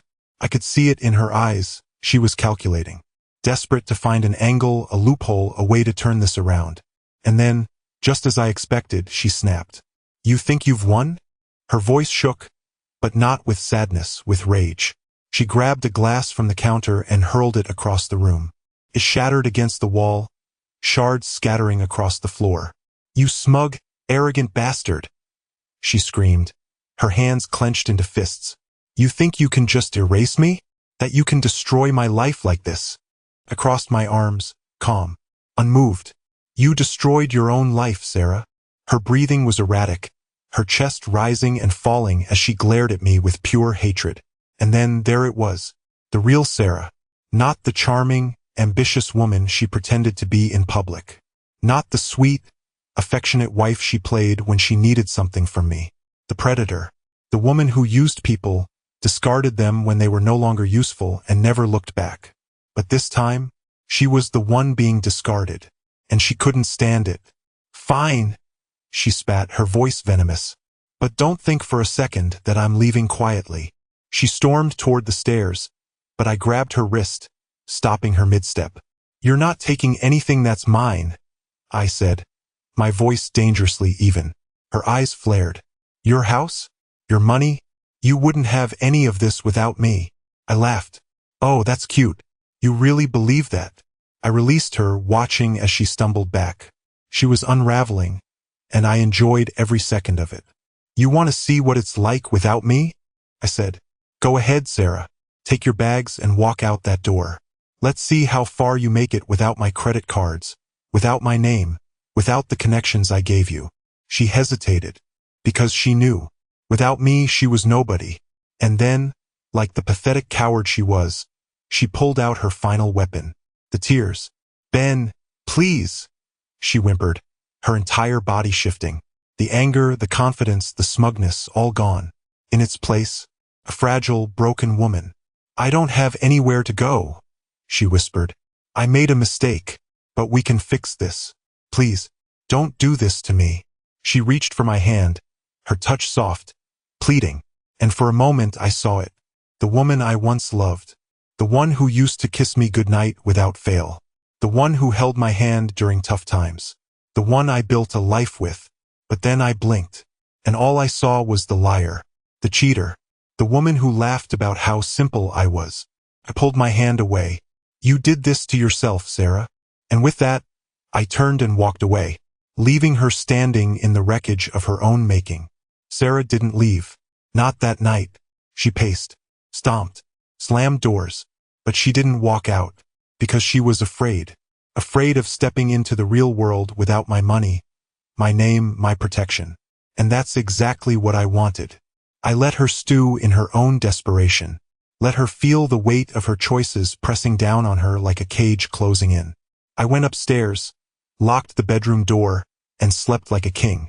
The next morning, I woke up early, showered, got dressed, and went downstairs to find Sarah sitting at the dining table, her eyes hollow, her hands shaking around a cup of coffee. She looked like a ghost of herself. And for the first time in years, I felt nothing for her. Not pity, not anger, not even satisfaction. Just nothing. She barely lifted her head as I grabbed my keys. "Ben," she rasped, her voice raw. I didn't stop, didn't acknowledge her. I walked out the door and into my new life. My first stop? The bank. Sarah had a bad habit of trying to fix her problems by throwing money at them. And even though I'd already locked down our accounts, I wanted to make sure she didn't have a single loophole left. The banker confirmed it. "Mr. Carter, all joint funds have been fully transferred to your private account, per your legal claim. Your wife has no remaining access." Wife. The word felt foreign now. I thanked him, signed the final papers, and left. Step 1, complete. Next stop, Olivia. She was waiting for me at a private lounge downtown. When I walked in, she was already sipping champagne, looking completely unfazed by last night's disaster. I sat down across from her, and she gave me a knowing smirk. "So, did she self-destruct yet?" I chuckled. "She's getting there." Olivia twirled her glass, watching the bubbles rise. "Eric tried calling me last night. 5 times. I raised a brow. "Let me guess. Begging?" She nodded. Pathetically, we clinked glasses. 2 people who had been stabbed in the back. 2 people who were done playing nice. Olivia leaned forward, resting her chin on her palm. "So, Ben, how far are you willing to take this?" I smiled. "All the way." Her grin widened. "Good. Because I have an idea. By the time I got home, Sarah was gone. Her closet, empty. Her vanity, cleared out. Only one thing remained. A single handwritten note on the kitchen counter. I picked it up, reading her final words. Ben, you think you've won, but I will rebuild. And when I do, you'll regret this. You'll regret everything. Sarah. I smirked, crumpling the paper. Because Sarah was too stupid to realize something. She wasn't getting back up this time. I made sure of it. The moment I crumpled Sarah's note, my phone buzzed. Olivia. I answered, already expecting her to have something devious planned. She's at Eric's, Olivia said, her voice laced with amusement. And she's desperate. I chuckled. Of course she was. Sarah had no money, no business, and no allies left. Eric was her last lifeline. But what she didn't realize, she was running straight into a burning house. How's he handling it? I asked, grabbing a beer from the fridge. Poorly, Olivia said with a smirk in her voice. He still thinks he can fix this. But after last night, his reputation is in shambles. My father pulled all his business ties. His clients are dropping him like dead weight. I took a sip of beer, leaning back against the counter. So, what's your move? She exhaled slowly. I want to watch them turn on each other. I smirked. Then let's turn up the pressure. 2 hours later, Olivia and I were sitting in a black SUV parked outside Eric's penthouse. The building was exclusive, with a private entrance, tinted windows, and armed security. But that didn't matter because I wasn't breaking in.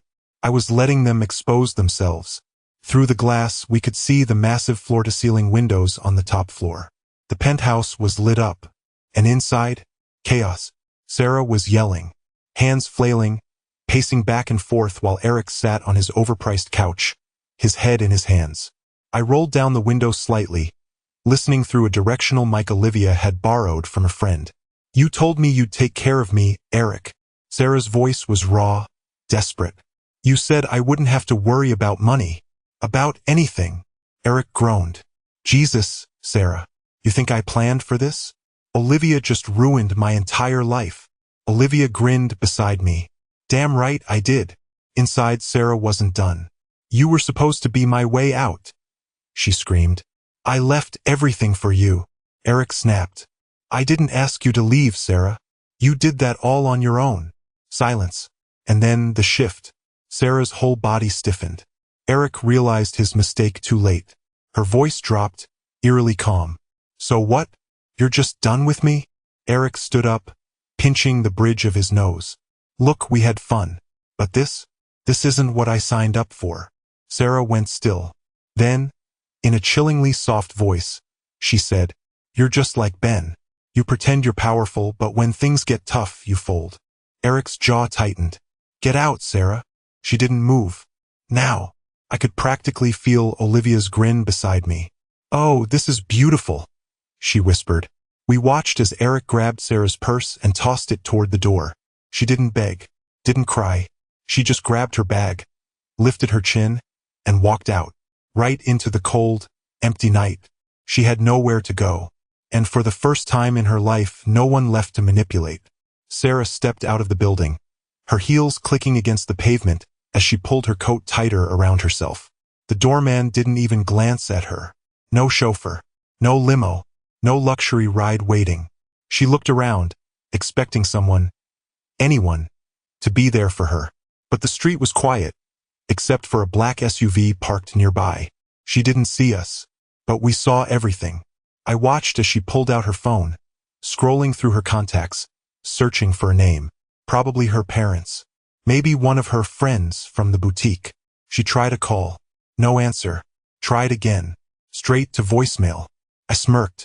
Olivia had done her part well. She hadn't just pulled Eric's business deals. She had cut Sarah off from every social connection she had left. Sarah's hands clenched around her phone, frustration boiling over. I could see it in the way her body stiffened, in the way her jaw locked. Then, finally, she dialed the last number she had left. Mine. I let it ring. Once, twice, 3 times. Then I picked up. Silence. I could hear her breathing, shaky, shallow. I waited. Then her voice. Ben. One word. But it carried everything. regret, fear, defeat. You're out of options, I said, my voice steady. More silence. Then, she exhaled a shuddering breath. I have nowhere to go. I looked over at Olivia, who raised an eyebrow, waiting to see what I would do next. Then, I did what Sarah would never have expected. I laughed. Not cruelly, not loudly, just enough for her to know. This was the end. That's not my problem anymore, sweetheart. And then, before she could speak again, I hung up. Sarah stood there, staring at her phone like it had betrayed her, like she couldn't comprehend that I had actually cut her off. And then, as if the weight of reality finally hit her, she sank down onto the curb, covering her face with her hands. For the first time in her life, Sarah had lost.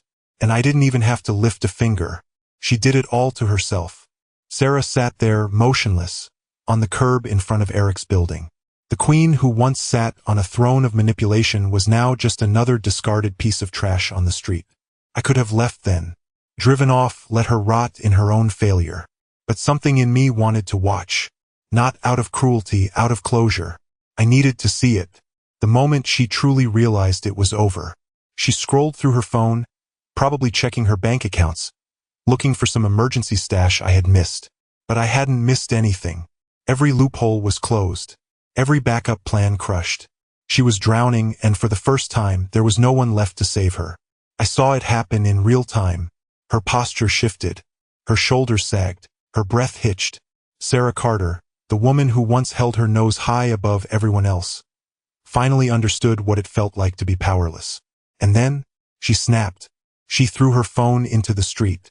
It shattered into pieces, the screen splintering against the pavement. She screamed. Not words, just rage, desperation, fury at a world that had stopped bending to her will.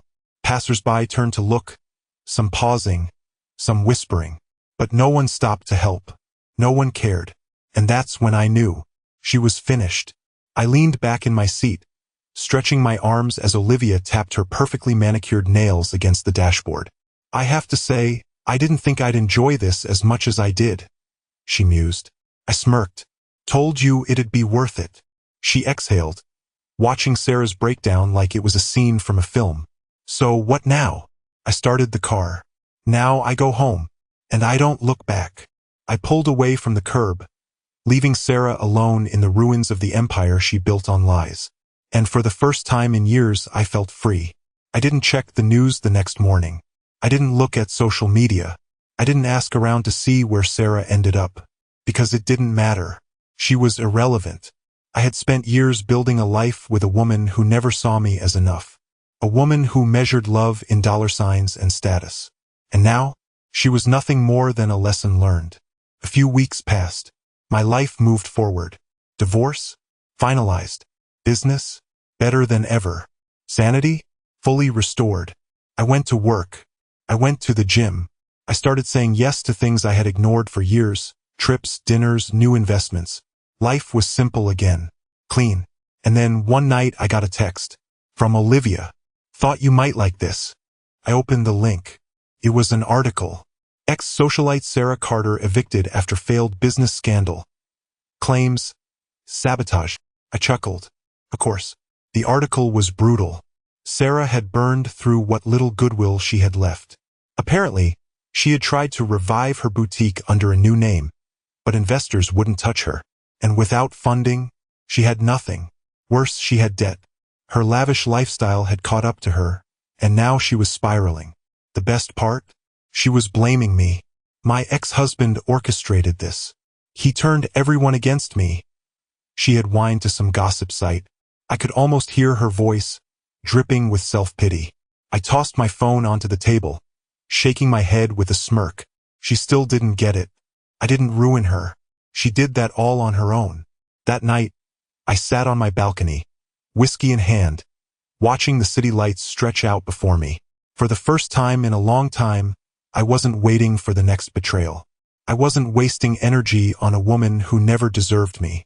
I was just living, and damn, it felt good. The moment I saw Lisa's reflection in the mirror, I knew something was off. It wasn't just the way she avoided my eyes or the fact that she barely acknowledged my presence anymore. It was the way she moved, The way she carried herself, like she had already rewritten her life without me in it. I had noticed the small things first. The sudden late nights at work, the subtle yet undeniable shift in her routine. Lisa was always meticulous, almost obsessive about structure. For 15 years, she never changed a damn thing. But now, she had a new perfume that smelled nothing like the floral notes she used to favor. Now, she guarded her phone like it contained nuclear codes. And just last week, she locked me out of our shared computer, casually mentioning, "It's just a security update, Robert. Nothing you'd understand." That's when I started paying attention. It was subtle at first, the way she dressed a little sharper, how she scrolled through her phone with a smug little smirk at night. But what really set me off was the handbag. Lisa had a dozen handbags, each categorized meticulously in her closet. Yet this one, this sleek, overpriced designer monstrosity, was new. And unlike her usual, this one was always with her, always zipped shut, like it carried the weight of her sins. So, when she left it unattended on the kitchen counter one evening, I acted on pure instinct. My fingers barely brushed the zipper before I heard her heels clicking against the hardwood floor. I had maybe 10 seconds, maybe less. Inside, her wallet, her keys, a lipstick shade I'd never seen before. And then, a receipt. Not just any receipt.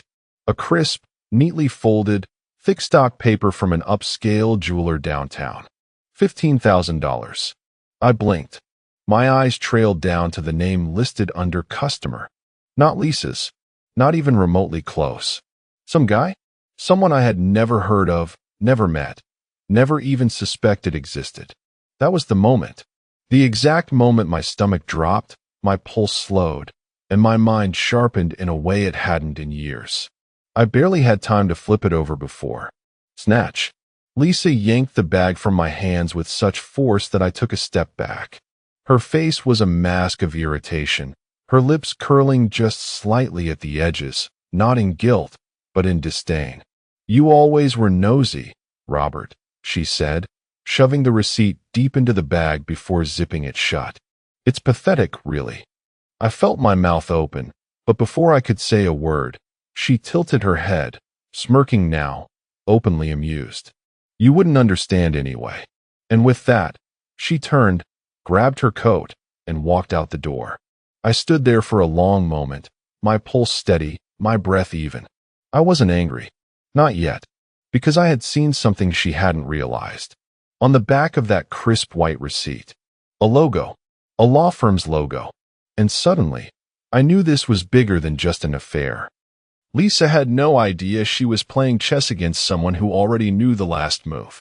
The morning after she snatched that receipt out of my hands, she left the house in a rush, her phone clutched tightly, whispering into it before slamming the door behind her.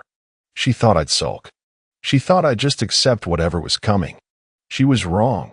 By the time she pulled out of the driveway, I was already in the garage, rolling out my old toolbox.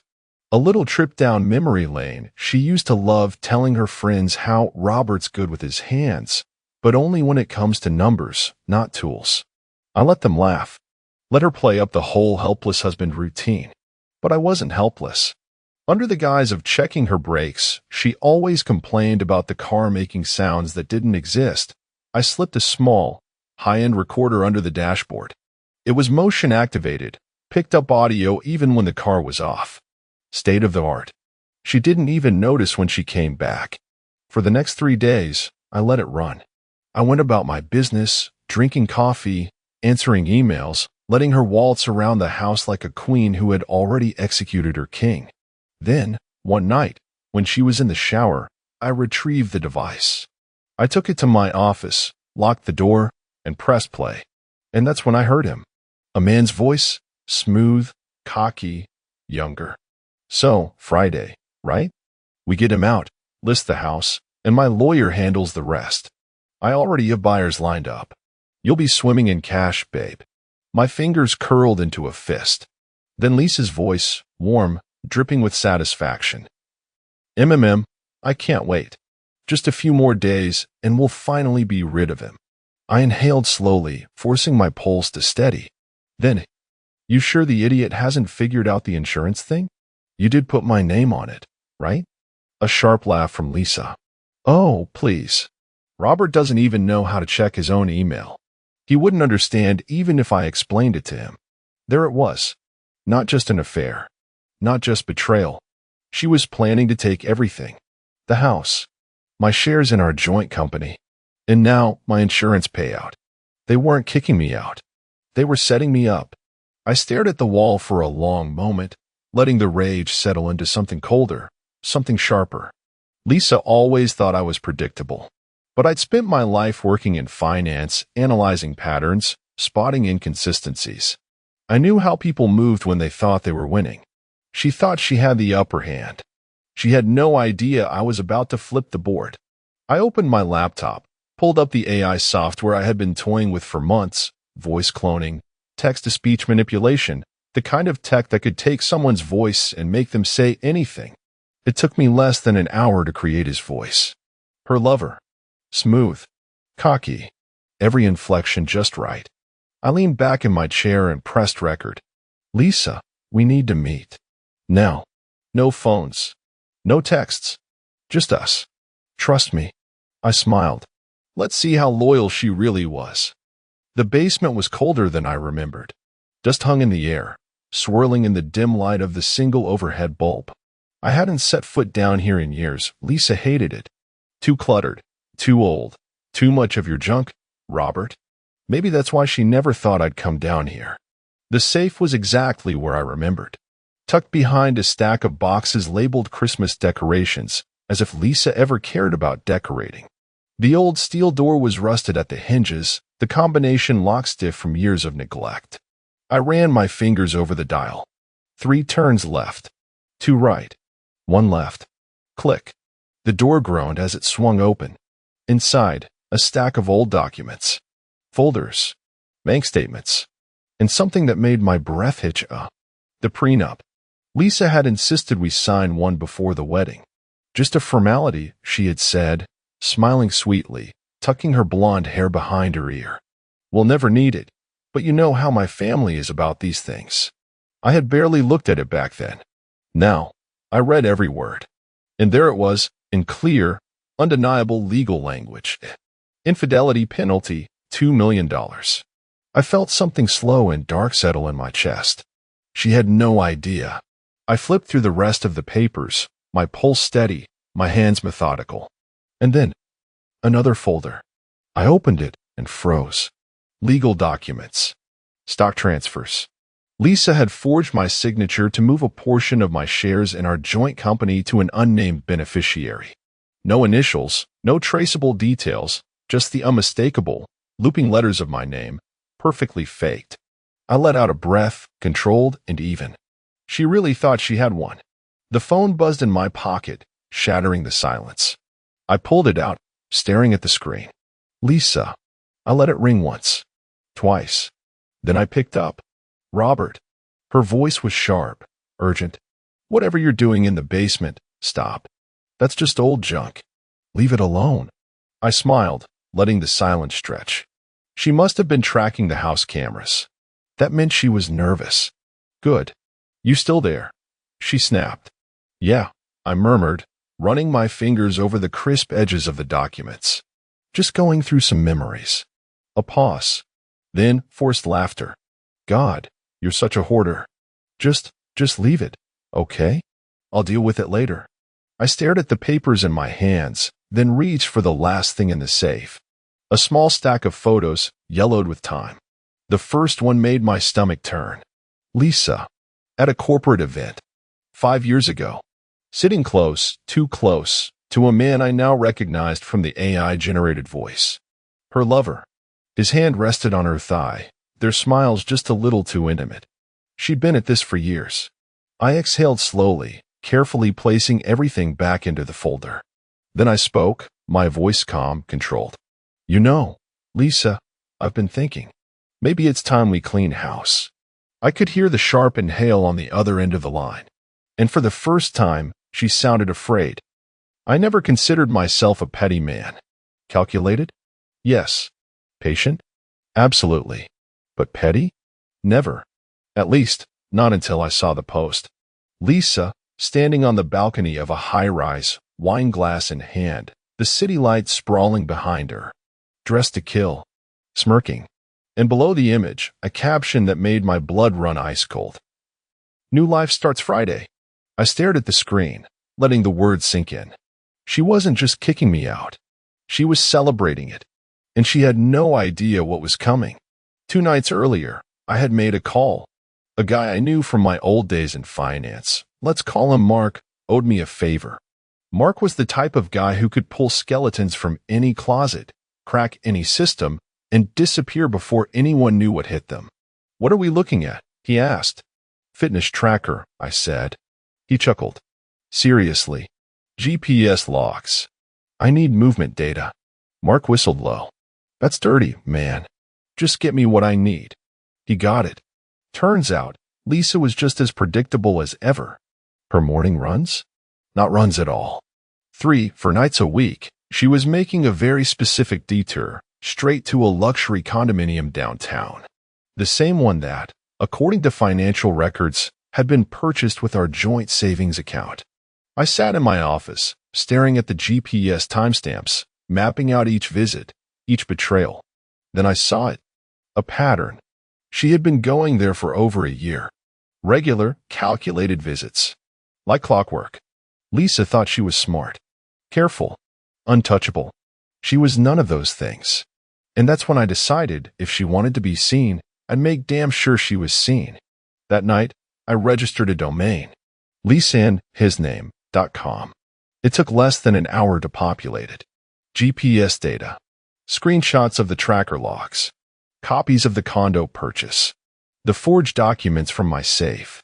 The corporate event photo from 5 years ago, where they thought no one was watching. A neatly packaged little expose. By the time she woke up the next morning, the site was live. By noon, it had visitors. By evening, it was spreading. And by the time she saw it, when her phone started blowing up, when her colleagues, her family, even her lover's wife started messaging her, Lisa wasn't celebrating anymore. Lisa always prided herself on being untouchable. She had built her career on the illusion of control, sharp suits, calculated smiles, the ruthless efficiency of a woman who always knew how to cover her tracks. Except, this time, she hadn't covered them well enough. I had a friend in the tax office, an old golfing buddy named Dennis who owed me more than a few favors. I didn't even have to twist his arm. One quiet lunch later, I had exactly what I needed. Lisa had wired $500,000 to an offshore account. Not just any account, one belonging to her lover. Not a bonus. Not a business expense. Stolen money. And here's the best part, she hadn't just funneled her own earnings. She had pulled it straight from the client escrow accounts of her law firm. Lisa, the ruthless negotiator, the trustworthy legal mind, had just made herself a walking indictment. Now, I just had to light the match. I showed up at her firm unannounced. The receptionist blinked up at me, mid-sentence on a call. Sir, do you have an appointment? I don't, I said, flashing her an easy smile, then nodding toward the sleek glass doors at the end of the hallway. But I think you will want to see me. The he in question? David Holloway, Lisa's boss, managing partner, a man who despised surprises. I walked into his office without waiting for an invitation.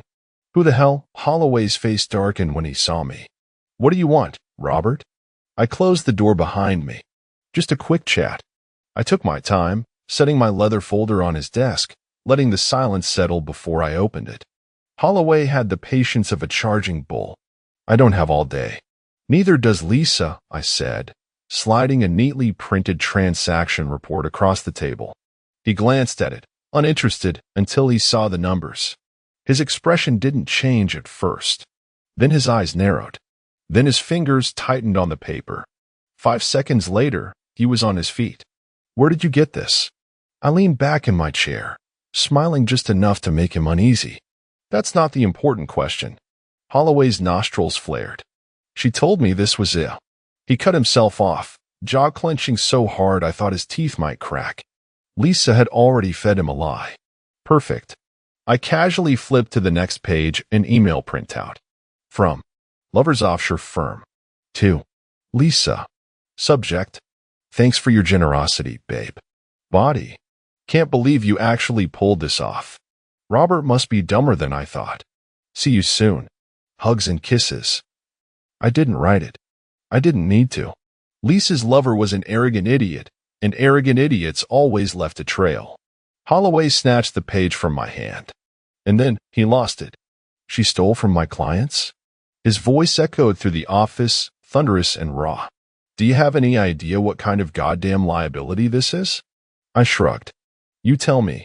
His hands curled into fists. That ungrateful, he turned abruptly, slamming the paper down on his desk. She's done. Do you hear me? Done. I did hear him, and I enjoyed every damn second of it. Some people think revenge is about rage, about fiery explosions, screaming matches, and chaos. They're wrong. Real revenge is cold, precise, surgical, and Lisa was about to learn that firsthand. It started with a letter, a plain white envelope, slid under the door of her lover's sleek downtown condo. No return address, just his name, written in neat, unassuming letters. Inside, a medical report, one that suggested he had contracted something unpleasant, something highly contagious, from someone he had been intimate within the last 6 months. Of course, it was a complete fabrication, a little creative forgery, a little official-looking letterhead, and suddenly, Lisa's perfect little world had cracks in the foundation. I didn't have to wait long for the fallout. That evening, I was exactly where I needed to be, seated comfortably in my car, parked just down the street from her lover's building. The hidden camera I had set up in the hallway had the perfect view of his front door. And at 8:47 p.m., right on schedule, Lisa arrived. She had barely knocked before the door flew open. He wasn't smiling. You gave me an STD? He snarled, shoving the paper in her face. Lisa blinked. What? What the hell are you talking about? He laughed, but there was no humor in it. Oh, don't play dumb. You're the only one I've been with. And now this. Lisa's face paled. She reached for the paper, but he yanked it back. This is insane. She forced a laugh, as darting down the hallway. Baby, I would never. Shut up, he snapped. I trusted you. I let you talk me into screwing over your husband, selling the house, moving the money, and now you tell me you've been sleeping around. And that was it. That was the moment. She hadn't even processed what he said, hadn't caught the part where he admitted everything on camera. But I had. Lisa did what she always did. She fought. For the next 10 minutes, she screamed, cursed, begged. And through it all, her lover just stood there, shaking his head, growing colder by the second. Then, with one final sneer, he slammed the door in her face. Lisa stood there, breathing hard, shaking with fury. And then, she turned on her heel and stormed off, right past my camera. By the time she got home, the footage had already been uploaded. Not to the internet, not yet. Just a personalized email. To her law firm's partners. Subject line: You should hear what your senior partner has been up to. Lisa thought she was playing a game. She had no idea I was the one writing the rules. The house was almost empty. Lisa had insisted I be out by noon. She wanted to walk in, arms spread, basking in her so-called victory. I made sure she would never forget this day. Before I left, I placed a small, unassuming USB drive on the kitchen counter. Next to it, a note. For the police. P.S. There's a surprise in the basement. Then, I walked out. Lisa arrived an hour later. I had parked across the street, watching from my car as she stepped inside, chin high, phone in hand. A few minutes passed. Then 10. Then she reappeared in the doorway, standing there. I scanning the street. She was smiling. Smug. Confident. Completely unaware. She hadn't touched the USB. I had counted on that. Lisa only saw threats when they came in the form of lawyers and lawsuits. Paperwork, official emails, those scared her. A cheap flash drive? A note? Please. She probably thought I left her some last-minute pathetic attempt at scaring her. Maybe even a desperate plea. That was her first mistake. Her second? going into the basement. It happened exactly 43 minutes after she walked inside. I saw the first police car pull up, then another. Lisa reappeared at the door again this time, not so smug. She was arguing, hands flying, face drained of color. I almost wished I could hear what she was saying. Then one of the officers stepped forward, cuffed her hands behind her back, and suddenly there was no more arguing, no more victory. Just Lisa, standing in her front yard, absolutely destroyed. What had they found? The stolen artwork, hidden neatly in the basement, the same one she had once bragged about helping a client relocate. Except now, those same paintings were evidence. Lisa didn't know it yet, but the moment she ignored that USB, she had sealed her own fate. Because on that drive, every transaction, every forged signature, every illegal fund transfer, enough to guarantee she wouldn't just lose her job, she'd lose her freedom. As they shoved her into the back of the patrol car, her gaze finally darted across the street. Her eyes found me, and in that moment, she finally understood. I smiled. Then, I drove away. By Monday morning, Lisa was already drowning. She had spent the weekend scrambling calls to lawyers, frantic emails, desperate damage control. She thought she still had a way out, a way to salvage what was left of her career. She was wrong. I was about to make sure of it. I walked into her firm's high-rise building at exactly 8:45 a.m. Security glanced at me, hesitated, then let me through. I wasn't on the blacklist yet. By the time I reached the 25th floor, I could already feel the tension in the air. Whispers, stares. Employees who had seen the emails I sent, the ones exposing Lisa's affair, her theft, and her soon-to-be criminal record. She hadn't been fired yet, but she would be. I stepped into the main reception area, where a young assistant looked up in alarm. "Sir, do you have an Apple?" "I don't," I said smoothly, "but I have something you'll want to hear." Lisa's office door slammed open. She stormed out, all fire and fury. "What the hell are you doing here?" she hissed. I smiled, dropping off some paperwork. I pulled out two things and held them up for her to see. One, a crisp, neatly stapled copy of our prenuptial agreement with the highlighted clause that meant she owed me $2 million for her infidelity. And two, a USB drive. She went pale. She knew what I had done last time I left one of these behind. "I want a meeting," I said, loud enough for the entire floor to hear. "With the board." Lisa's nostrils flared. "Get out, Robert." I turned to the assistant. "Could you let Mr. Holloway know I'm here? This concerns him, too." At the mention of her boss's name, Lisa lost it. "You don't belong here," she shouted, stepping forward like she might shove me herself. Big mistake. The moment she raised her hand, security was on her. 2 guards. 2 men from her own firm. Lisa froze. The boardroom doors swung open. And just like that, we had an audience. Minutes later, I was seated at the long oak conference table, Lisa stiffly sitting across from me, Holloway at the head of the table, arms crossed. "Make this quick," he snapped. I leaned back, leisurely placing the USB on the table. "Lisa, would you like to explain this? Or should I?" She didn't answer. I smirked and hit play. The room filled with Lisa's voice. Not just her voice, her lover's voice. And then, the words that sealed her fate. "Don't worry, babe. By the time they realize the money is gone, we'll be long out of here. Those idiot veterans won't even know what hit them." Dead silence. I could hear Lisa's breathing shallow. Panicked. Then Holloway stood. Expression blank. Controlled. "Lisa," he said, voice like steel. "You're done." Lisa shook her head violently, words tumbling over each other. I didn't, this is out of context." But she knew.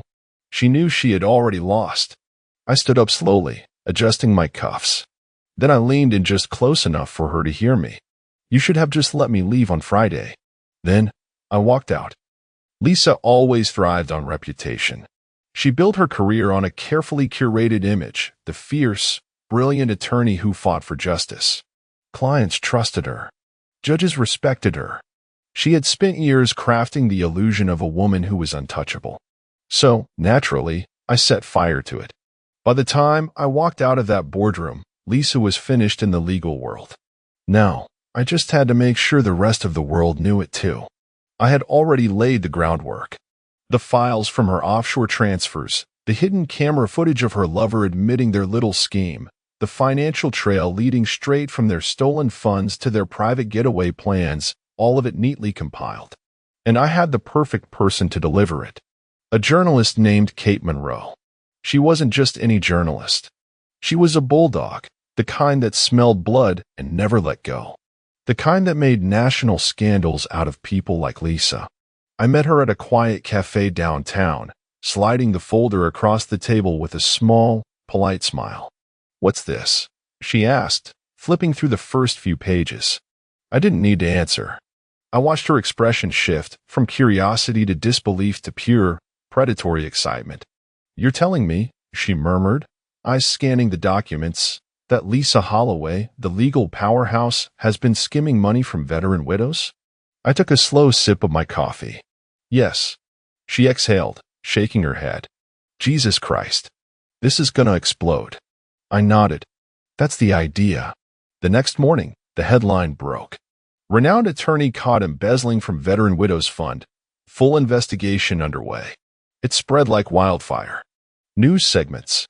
Radio discussions. Social media eating her alive. Then came the footage. The recording of Lisa's lover laughing about stealing from clients. The screenshots of her offshore accounts.